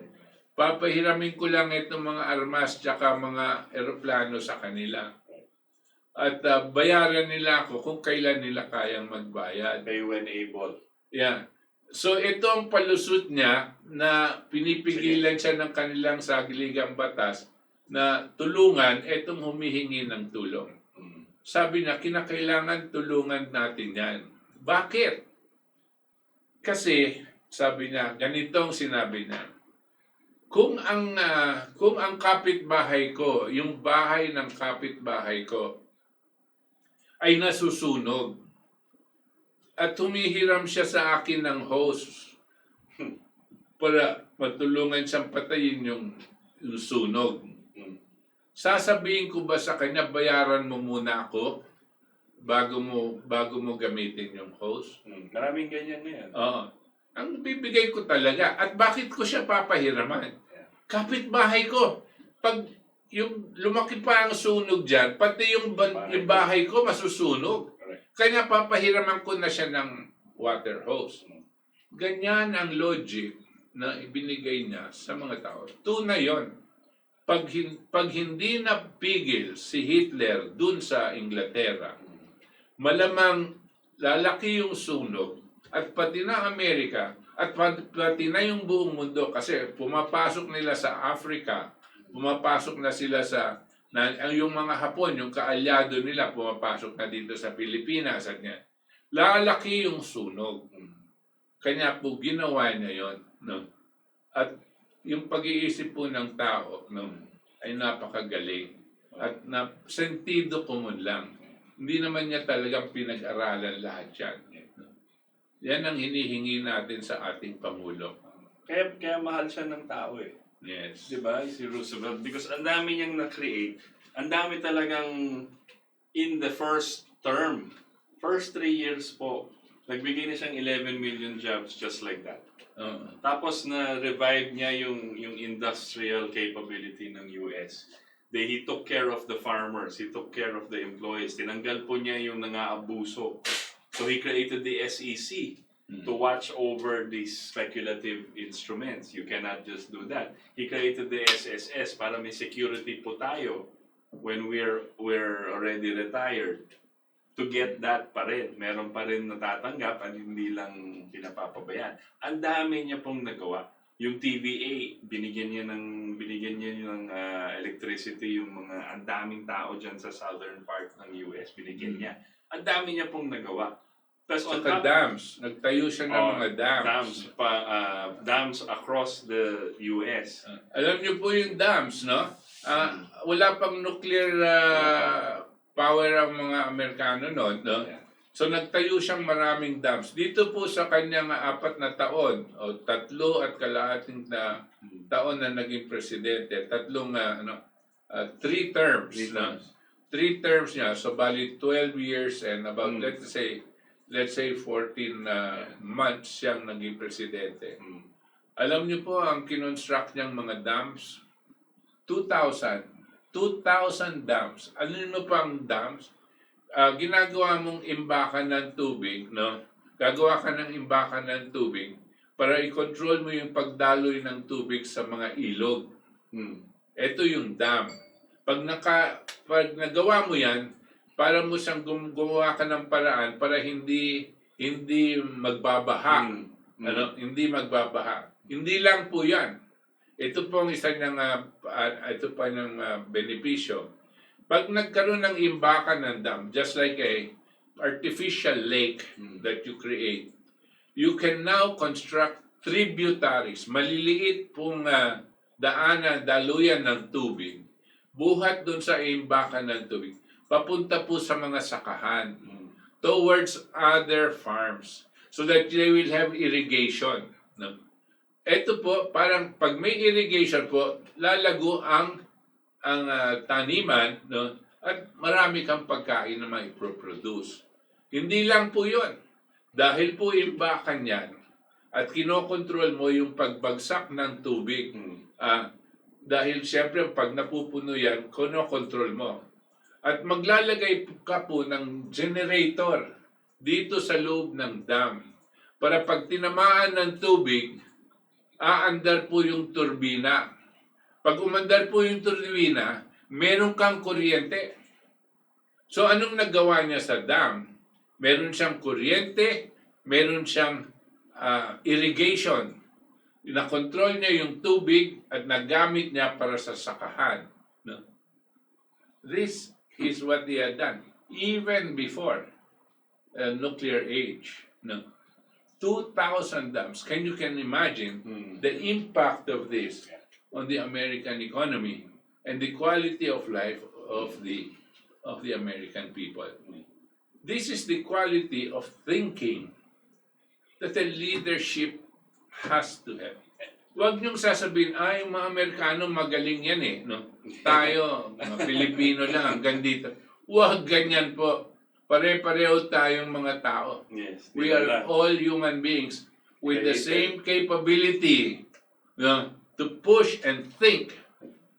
If we think for the benefit of the people and not for ourselves. Actually, if you go through po yung mga enactment ni Roosevelt, you would say napakagandang labor leader itong si Roosevelt eh. Kasi he established the minimum work hours. Nag-establish siya ng labor laws like that. Tells Congress, gawa kayo ng laws, minimum work hours and minimum wage. Bago niyan, wala pong ganyan. Magtatrabaho pati mga bata, ilang oras sa factory. Tapos yung mayaman lang, walang rights yung workers.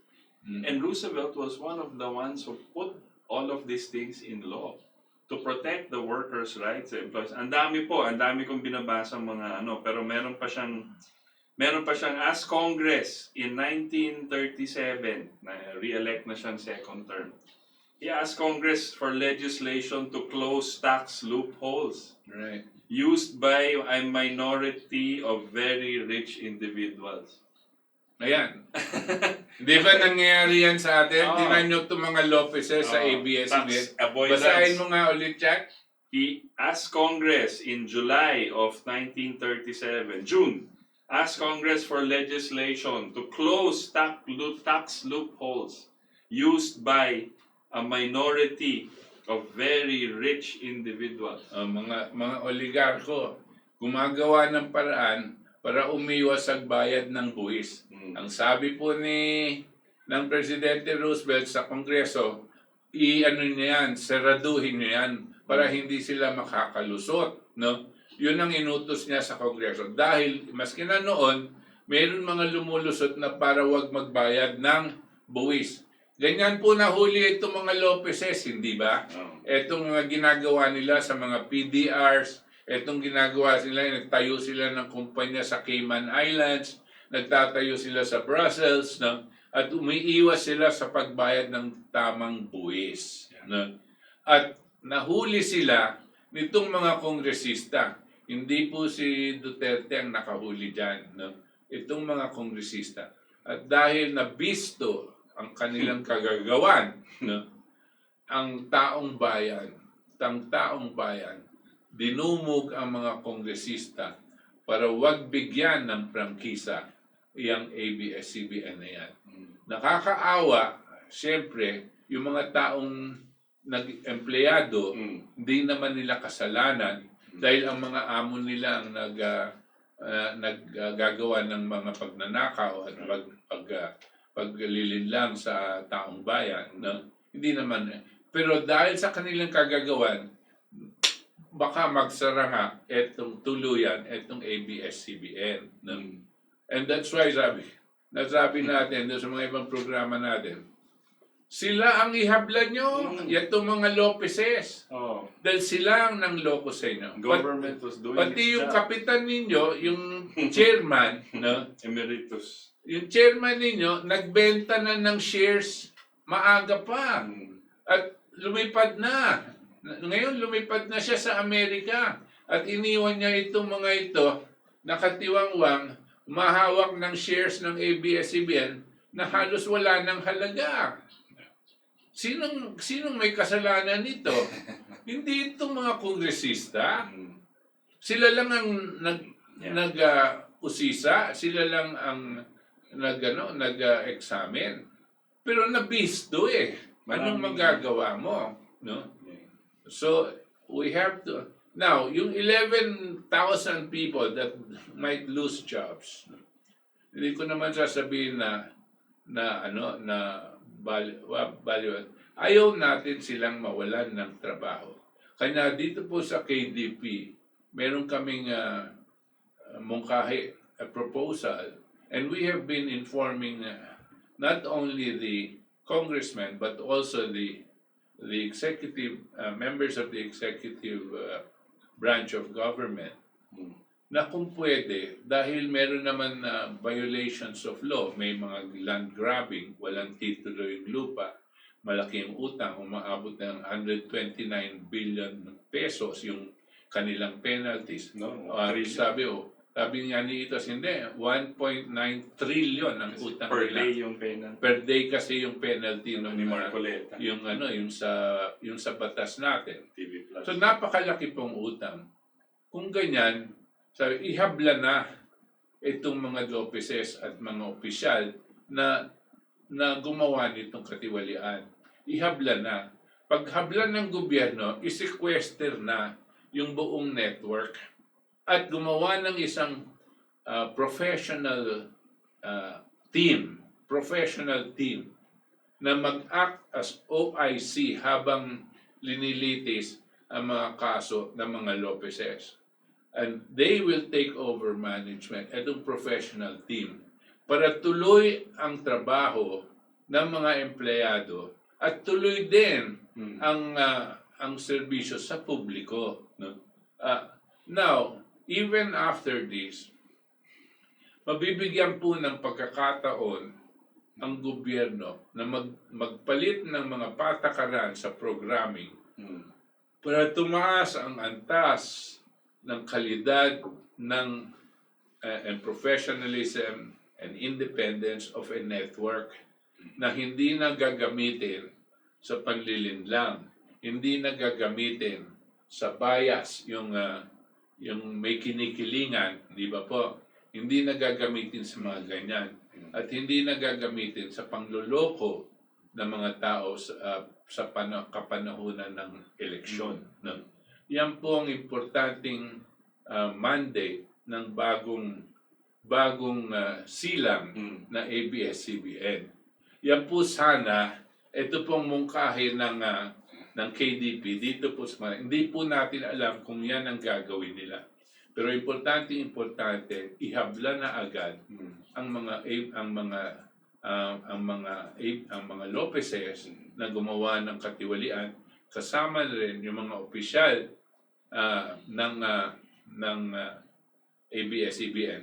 At dapat na rin kung meron mga tumanggap sa mga ahensya ng gobyerno sa pagsusuhol na ginagawa po nitong mga ABS-CBN, ihabla na rin sila.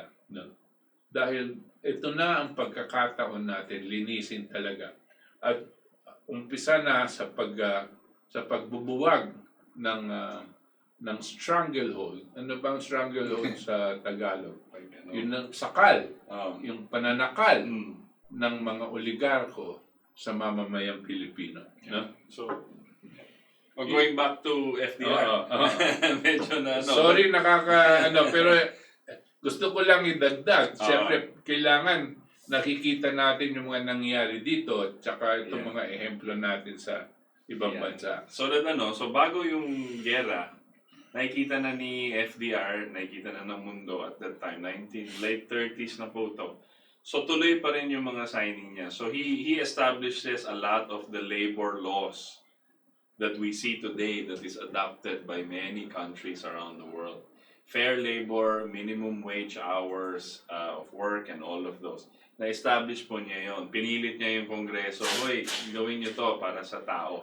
So he was the most, he was being accused ganito, ni FDR, yung mga kalaban niyang bankero at oligarkiya. Inaakusa siyang diktador. Inaakusa siyang sosyalista. Sosyalista ba? Socialist. Socialist. Kasi bakit Sa pinroprotektahan kanila mo po, socialista, komunista na. So inaakusahan si Roosevelt, bakit mo pinroprotektahan ang mga magsasaka? Bakit mo pinroprotektahan ng mga laborers? Dapat Diba? tayo, free market. Ganyan. Tapos pero ang mga bakit mo kaming iniipit? Kasi may SEC ka na. Dati wala namang SEC. Bakit may SSS? Bakit may ganyan? Bakit? Ganon sila. Galit na galit sila kay Roosevelt. Tas parating in the course of his administration, kalaban niya po itong mga to, yung mga oligarchy. Pero hindi niya sinasabi doon tayo sa communist. Gusto niya free trade. Gusto niya, fair trade. And he established nga a commission sa Congress. Sabi nila, pag-aralan nyo nga yung effects ng monopolya sa isang economy. Right. And then he wanted to establish so many things. He established the Federal Works Department, which consolidates public works and all of that. Parang Department of Public Works. Kasi sila, iba-ibang states, Right. diba? Yeah. Kanya-kanya meron silang mga ginagawang public works sa iba-ibang lugar ng Amerika because there, I don't know how many states there were, mga 48 at the time. states noon. Oo. Ngayon, kanya-kanya. So nagtayo siya ng Federal Works Infrastructure Department. So para i-monitor, para i-giya, no? Yes. Kung saan sila magandang papasok, no? Yes. Kasi nakikita po ng federal government kung paano yung mga development sa ibang mga lugar. Right. Para na po dito, kung meron tayong interest sa federal form of government, dapat ganyan din po ang ating pag-iisip, no? At ganyan natin ilalagay sa tamang paraan kung man gugustuhin ng tao ang federalization. Gusto ko lang idagdag. Alam niyo po, dahil po ginawa ito ni Franklin Delano Roosevelt na iahon ng Amerika sa pamamagitan ng pagtutulong sa mga mamamayan Amerikano at nabigyan niya ng trabaho, nag-industrialize ang Estados Unidos. Pero kinalaban niya yung mga financier oligarchs, yung mga tinatawag ng money changers, tsaka yung mga pumapasok sa speculative investment. Dahil ginawa niya to, maski na nung patay na siya, itong mga money changers, takot na magkaroon ulit ng Roosevelt. Baka magkaroon ulit ng isang katulad niya na magkokontroluhin ulit ang pag-aabuso nila. Nagsisilabasan ang mga bayaran na ekonomista na gumagawa ng mga iba-ibang libro na sinasabi ang pinakamasamang ekonomiya natin sa panahunan ni Roosevelt. Kasinungalingan po, sigurado po. At alam po ng taong. Pero kung ikaw ay isang researcher at pinag-aaralan mo at makuha mo itong isang libro, nakala mo ito na, at hindi ka masigasig maghanap ng mga iba-ibang pag-iisip, mahuhuli ka. At pag nagsalita ka, sasabihin mo itong kasinungalingan. Marami pong nangyayaring ganyan. Maski ngayon, mag-research kayo. Makakakita kayo ng mga ganyan mga posisyon. Pero kung usisain nyo kung saan galing yan, makikita nyo po, galing po yan sa mga pondo ng mga bangkerong oligarko. Dahil ayaw nila na magkaroon ulit ng isang Roosevelt. Ngayon, Bretton Woods pa yan. Oo. Ito po ang isa sa mga ginawa niya. Dahil yung Bretton Woods. Yeah, so nagkagera na. So yung mga na-establish po niya made the US an industrial the number one economy sa mundo. Kasi yung production po nila sa agriculture, yung production po nila sa steel, manufacturing, industrialization, itayo niya in short years. 7 years. 7 years, ganun. Kasi tinanggal po niya yung mga oligarko sa ekonomiya. Tapos yung gobyerno mismo ang pumondo niya. Okay, put everybody back to work. So yung US naging So as World War II came, nandiyan na siya, hindi na natin masyadong pag-usapan yung World War II. But towards the end of World War II, naisip po ni Roosevelt na ang ginawa niya sa Amerika, ang estilo ng pagpaunlad ng ekonomiya, the American system, gusto niya pong gawin sa buong mundo. Yun po sabi niya, ito kailangan natin gawin. Kasi, maski natapos na yung World War II, marami pa ring bansa or nations that are colonies. That are under Britain, that are under Belgium, France, yung mga ganon. Hindi pa sila independent. So sabi niya, yung Pilipinas magiging independent 1946, nagawa na po natin, meron na silang SSS, meron na silang labor, all of those rules that were established in the 1930s through Roosevelt. Pwede na sila, may National Power Corporation na sila which will give energy and produce energy and regulate it. So sabi ni Roosevelt, 1946 ma-independent na yung Philippines.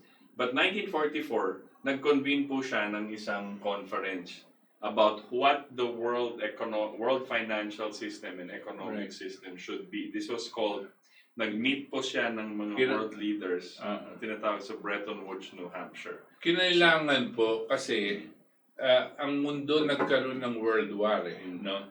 Kinailangan niya kinailangan ng mundo na magkaroon ng isang patakaran pang ekonomiya na masusundan ng lahat ng mga bansa. Kasi during the war, bagsakan po lahat ng ekonomiya. No?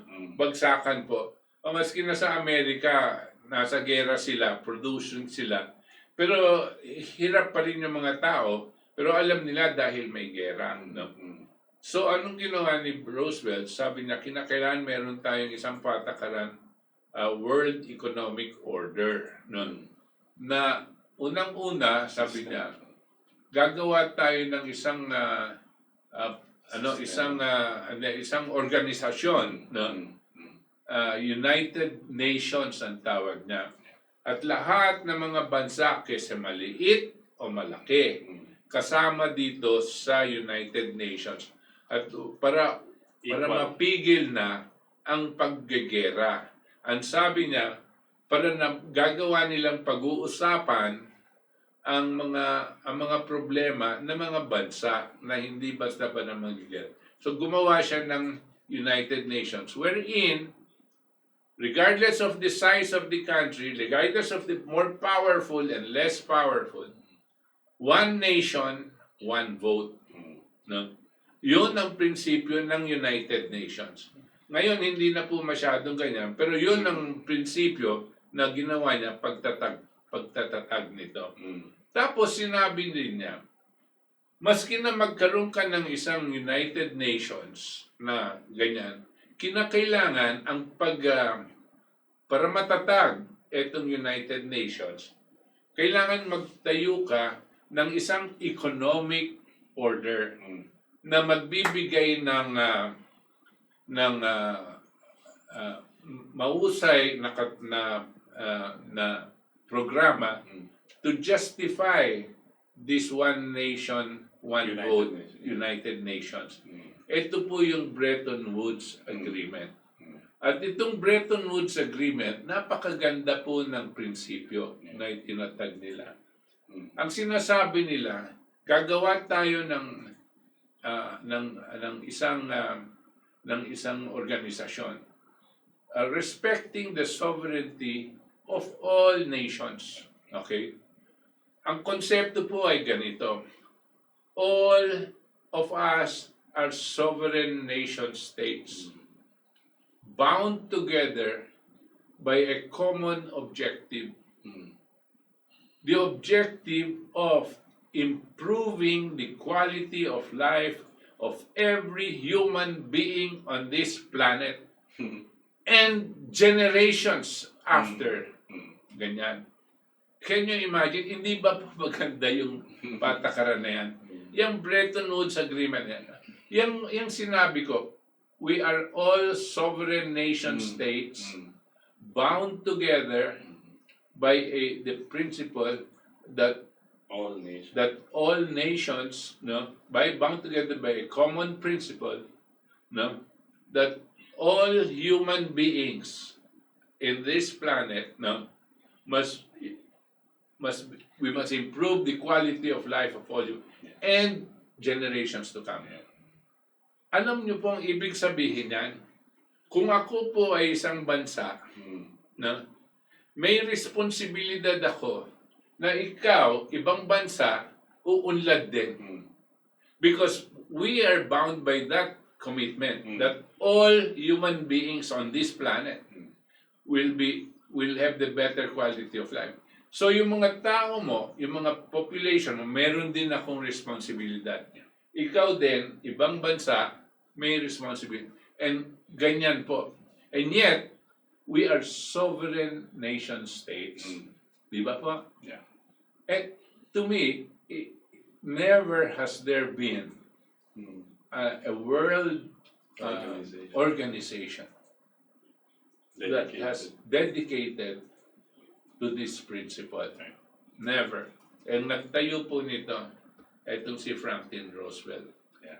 At sumunod na po, lahat ng mga patakaran pang-ekonomiya na pwede nating pag-usapan sa darating na panahon. Maganda po yun kasi it's like an extension actually of the Declaration of Independence. Yes. That all men are created equal under God and have the right to life, liberty, and pursuit of happiness.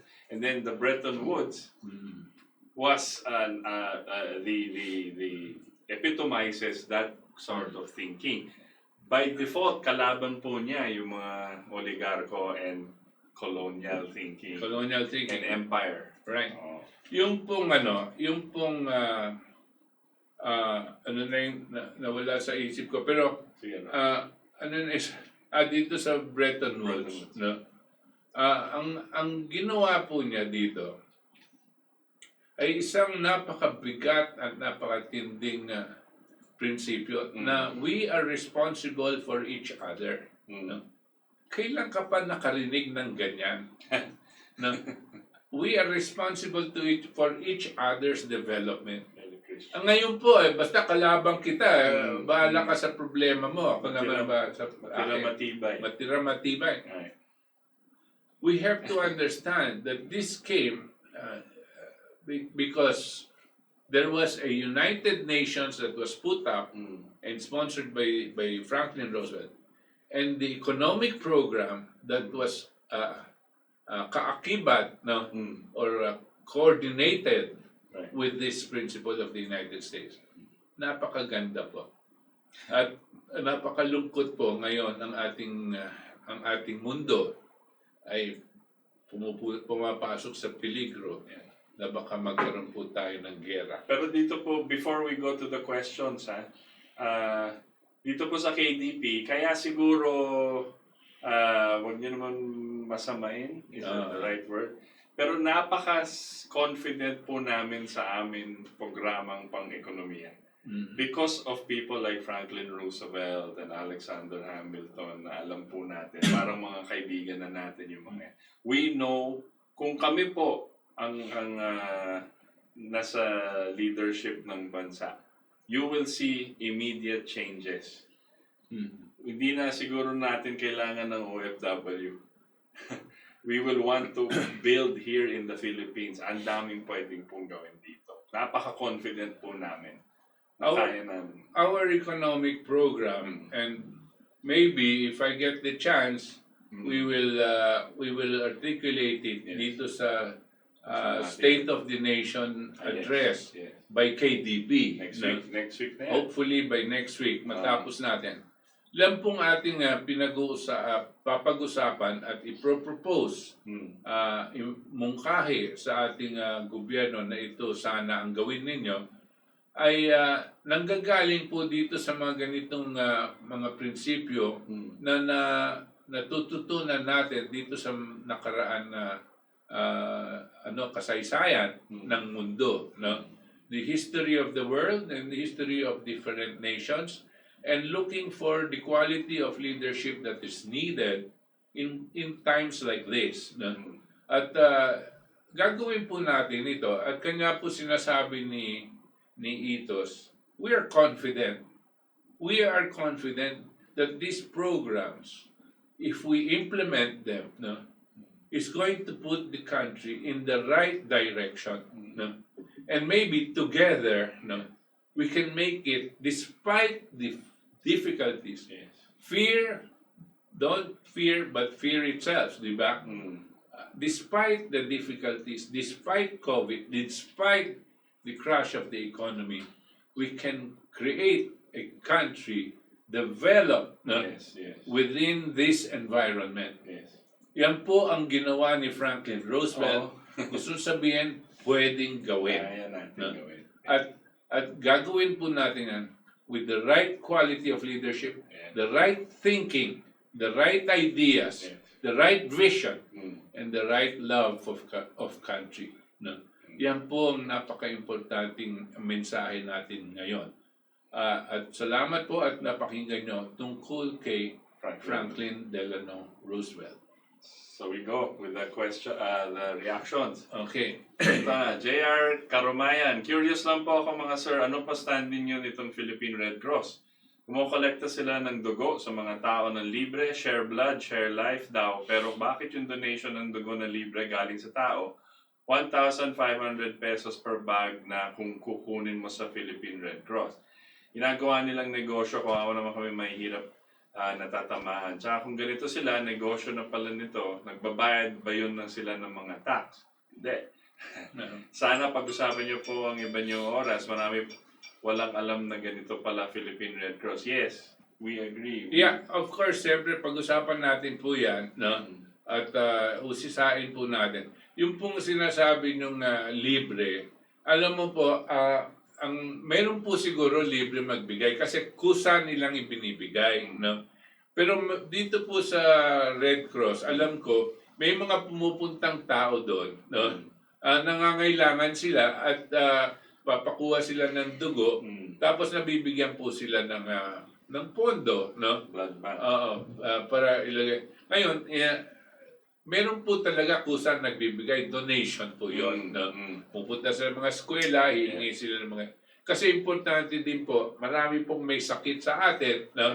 At kailangan nilang pera. Now, sinasabi nyo, sumisingil sila ng 1,500 pesos per bag na kung kukunin mo sa Philippine Red Cross. Kasi po, siyempre, meron pong gastos yun eh. No? Meron pong gastos. So, siguro sinabi nila, 1,500. Ang leader po dyan nito ay si Dick Gordon. Senator Gordon. Senator Gordon. Yes. Siguro ang marapatin po ang dapat sumagot dyan ay si Dick Gordon. Ano po ang ginagamit nyo sa 1,500 pesos na sinisingil nyo sa mga bumibili? I think you should go straight po sa Facebook. Diretso Carlo Kempis de Ragla. Sir Butch, kaya niyo pa ba makipag-usap sa government para magawa ang pabrika para sa paggawa ng tanks, jets, para kapag mag-hire agad ng manggagawa? Kaya mo ba kausapin yung gobyerno? Alam niyo ba, matagal na natin gustong kausapin mga tiga-gobyerno. Pero matagal na din silang nakakaramdam ako umiiwas sa atin. Dahil iba ang kanilang plano, iba ang kanilang patakaran, siguro iba din ang kanilang puso. Alam nyo po, dito sa ating programa, nakikita nyo po naman ang aking sariling intensyon. At kasama na rin ang ating mga kasama. Anya si Itos, anya si Toti Casino, si RJ Avellana, si Rita Gadi. ang pare-pareho po ang aming layunin, no? Para sa bansa, no? Yes. At gusto natin, hindi lang para sa bansa, gusto natin kaunlaran. At ganito po ang gagawin natin. Kung hindi tayo gustong kausapin, nasa kanila na po. Baka pagdating po ng panahon, kinakailangan po at tayo po ang hihingan ng solusyon dito sa mga kahirapan na dadanasin ng ating bansa sa in the near future. No? Masagana 99, yung mga Amerikano at British, yan ang backer ng mga oligarchs sa Pilipinas. Kaya dapat kalaban ang mga yan. Yeah. Well, Okay. Matt Reynolds, mabuhay KDP. Kevin Rael Alfar Tumbagahan. Tubagaan. Magandang gabi, Sir Butch, Sir Itos. Watching from Iloilo City. Isa po ako kumanta ng Tigil Bayad, Ilonggo versus Paco. Oy, Thank you, kamusta? Kevin Ryan. Yeah, Kevin thank Ryan. you. Meron pa tayong gagawin sa darating na panahon. Tatawa ka Part namin, 2. Kevin. Ophelia Lazo Achuela, watching in California, USA. Ingat, Ophelia. Joel Lacandola, good evening po, Sir Itos, Sir Butch. Mabuhay ang Katipunan. Mabuhay po kayo. Nelia Zude, good evening po. Good evening. Rodovite Periabras. Magandang gabi po, Sir Butch. Dapat tuloy-tuloy na itong pag-uusig ni Duterte sa mga oligarko at i-take over na ng gobyerno ang Manila at Maynilad Water. Maynilad and Manila Water upang ma-nationalize ang taong bayan. Stay good health po from Subic Zambales, watching you always. Sana po, abangan nyo sa zona ng presidente kung yan ang sasabihin niya. Yeah. Palagay ko po, hindi na niya maiiwasan yan eh. Yes. No?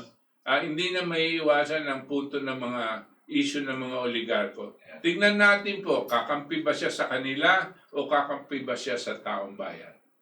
Arvin J. GM Biaga, good evening, sir. Tina A. Rodriguez, watching from Winnipeg, Canada. Yeah. Hello, Tina. Nelia Zude, government needs to create jobs for Filipino people. Right? Rosalinda Francisco, good evening po. PJ Balabal, good evening po. One of our Katipuneros from Santa Cruz, Santa Rosa, Laguna, Broad. Iris Hernandez, and Gab Mig and his entire family watching right now. Mabuhay. Mabuhay ka, PJ. Winda Corpus, good evening po.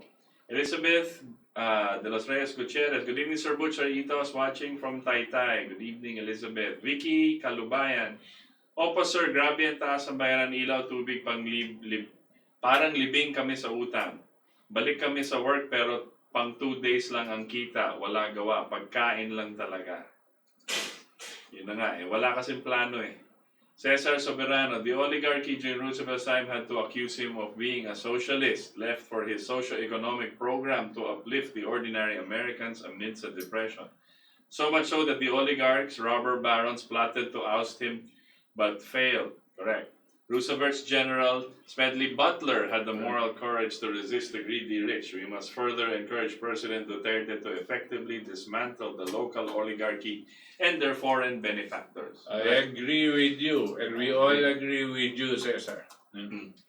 Nelia Zudek, the government has to make a plan, must act, do, and accountability. Correct. Doris Valles, magandang gabi po, Sir Butch and Sir Itis from Singapore. Good evening, Doris. Kasi kaya natin nagkaroon din tayo ng Franklin Roosevelt. Anong ginawa ng mga nakaraang henerasyon, oligarchs at Amerikano sa kanya?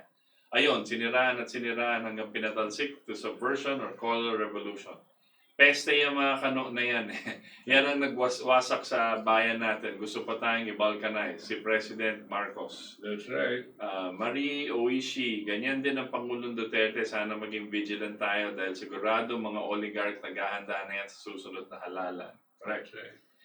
Nelie Yeah. Sita Sara. Salamat po at sa napakagandang programang tulad nito nagbibigay impormasyon sa mga mamamayan. Thank you. Carmen Rojas, good evening po, KDP. Nakamonitor kami, Butch and Itos. Go, go, KDP. Vic Valparaiso. Magandang gabi po, Sir Butch and Itos at ang ating Katipunan. Good evening, Vic. Cesar Soberano again. The Occupy Wall Street movement immediately after the economic meltdown of 2008 was an active opposition to the 1% richest neocon. corporatists, globalists, banks, and bankers, which were ironically the ones bailed out by U.S. government. The movement did not last for good, although chapters in the industrialized nations in Europe had started to act too. Okay. Marisa Camba, sana marinig ng gobyerno. Grabe, daming natututunan po sa inyo. Thank you. Teresita Gaviola, watching from Laguna. Hello, Teresita. Liza Venturina, history na po ito. Mabuhay po kayo. Yes, thank you. Arthur Alvendia, tama yan. What we need is a Roosevelt type of agro or natural resource-based industrialization plan. Not this short-term macroeconomic plan that leaves industrialization to the free market investors. The problem is our private investors have only invested in monopolistic utilities and take over of government assets. Okay. Thank you, Art. Okay, Freddy Oredina again. TY, thank you to greedy oligarchs that will run and manage the government-built project, and toll fee will be subjected to VAT, supposed to be VAT-free to government project coming from people's taxes. Well, oligarchs must not run the lives of we the people. We must be the owner of the operator public utilities, represented by our government. Budget must not come from these greedy oligarchs. We must use the BRI initiated by China and BRICS through AIIB for world peace and versus warmonger British Empire using MI6 and CIA to control humanity. That's right. That's right. Glenn Juan, I remember seeing movies where convicts are conscripted to do work building railroads. We ought to do that also to rehabilitate them, at least cost the government. Right. Yes. But there are ways to do that also. Glenn Buwan, marami pong retired MWSS employees and officers na naging daan nung bandang 70s para maging modern, efficient ang MWSS. Why not find and tap their service? Even Napocor engineers who are forced to retire can be called into service. Correct. That's right. Philip George Balabala, Sir PJ, Sir Butch and Bro Itos. Many are asking, is Xi Jinping, President of China, is trying to follow an FDR economic program? Why is it China is still under the management of the Communist Party? Just for the benefit. Alam niyo po, first of all, ang history po ng China, especially these recent decades, siyempre, di ba po nagkaroon sila ng revolusyon at led by Mao Zedong, no? However, nung nagkaroon ng cultural revolution si Mao Zedong, ano po yung cultural revolution? Parang na bang ginawang bobo yung mga the Chinese, no? Dahil pag hindi po sila nakakaisip ng mataas ang antas, hindi sila magre-revolt dahil napakarami po sila at napakahirap. Ngayon, so tinanggal po lahat ng influence ng Western. Gusto sabihin, wala silang mga libro, wala silang influence ng Western culture. So iniwan silang ganyan na medyo close. Close yung economy. Siyempre, marami pong naghihirap. Pagkatapos ng panahon na naman ni Deng Xiaoping, no?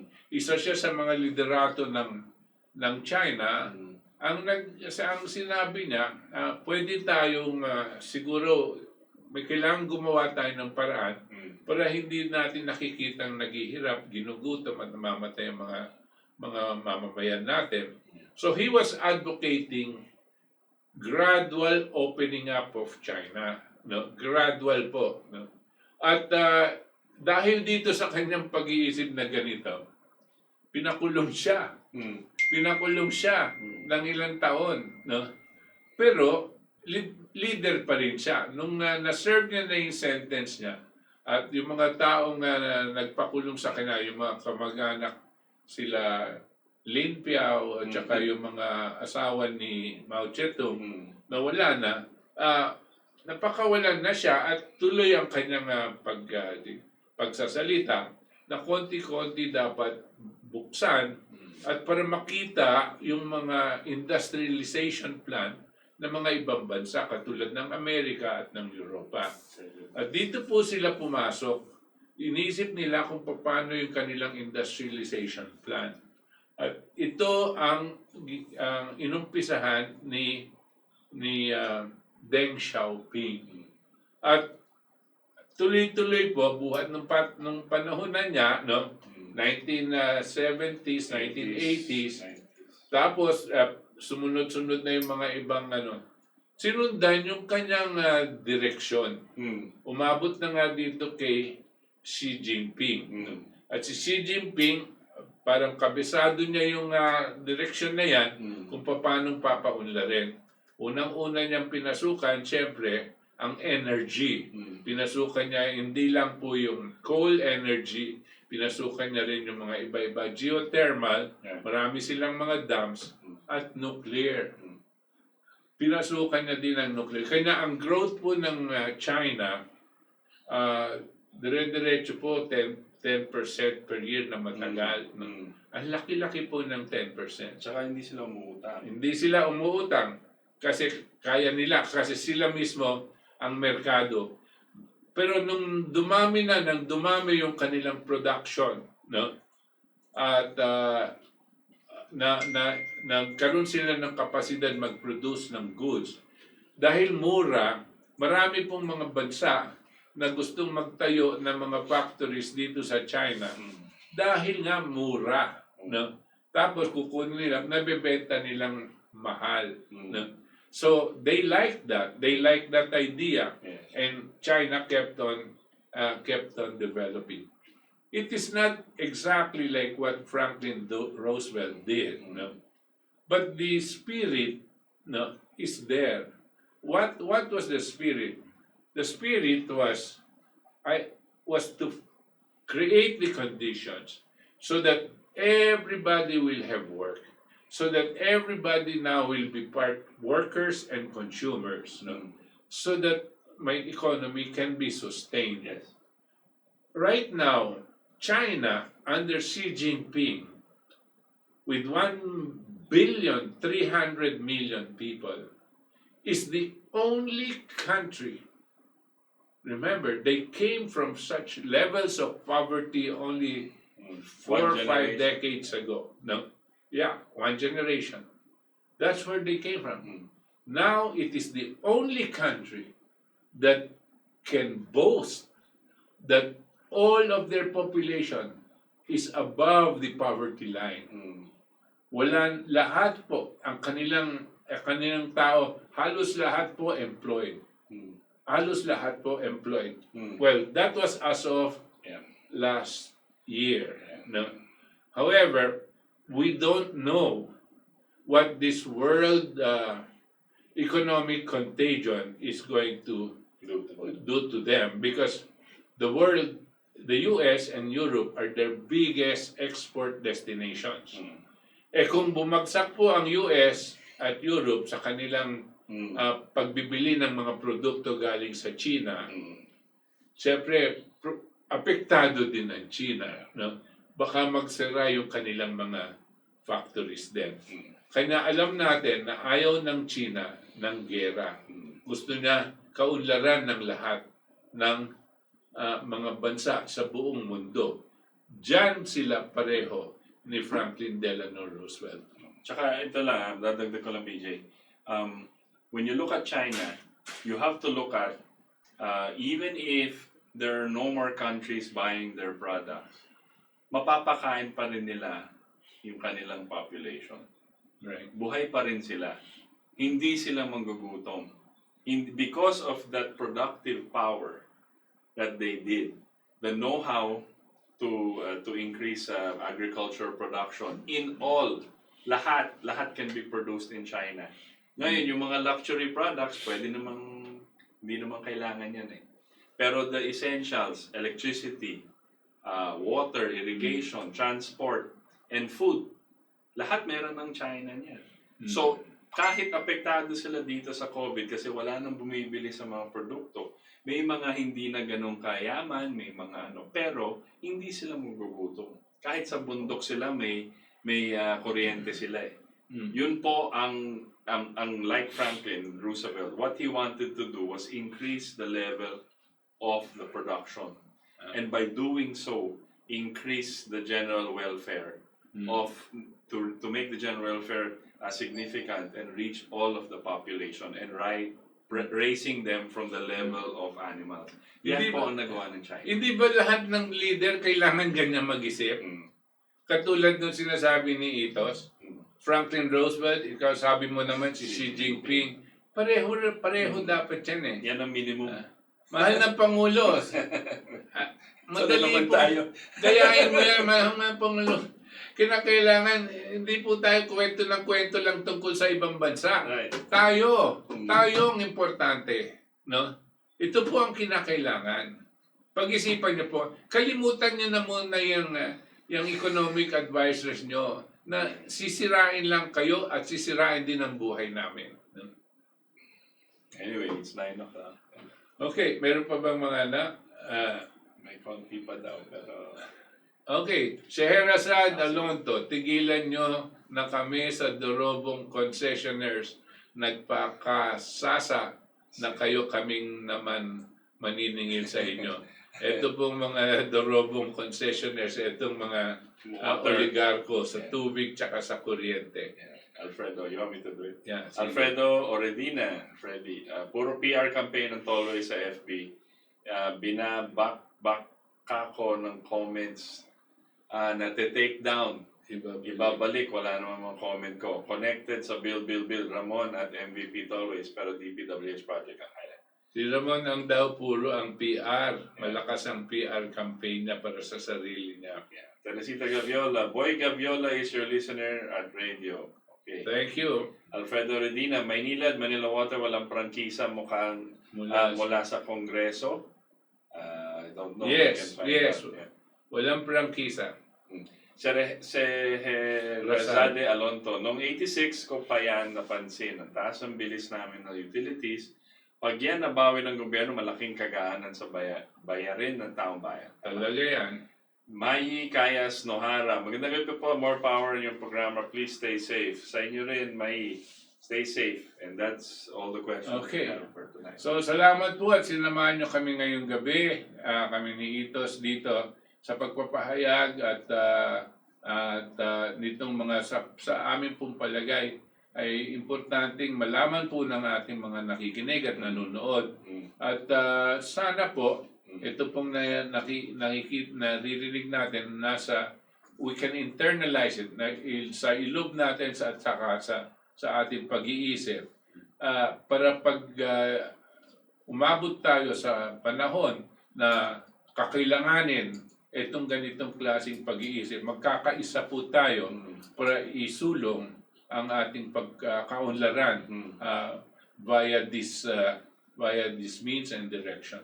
Maraming salamat po at magandang gabi po sa inyo. Si Butch Valdes po ng KDP. At ako po si Itos Valdes, and on behalf of Roxanne Cruz, ang aming technician and all-in-one producer, ito po ang ating katipunan. Magkita-kita po tayo ulit next week, next Sunday sa 7 to 9 p.m. po. Tapos sa Talakayang Bayan, Tuesdays, Thursdays, and Saturdays. Next week po maganda kasi yung sana sa SONA na ibibigay po ng KDP. So abangan nyo po yun sa Facebook. We will have our own State of the Nation address which I will be reading as a KDP position. Okay, so we see you all before the SONA of the President. right next week. So abangan nyo po yan. Kita-kita po tayo ulit. Mag-ingat po tayo. Ito po ang ating katipunan. Salamat po.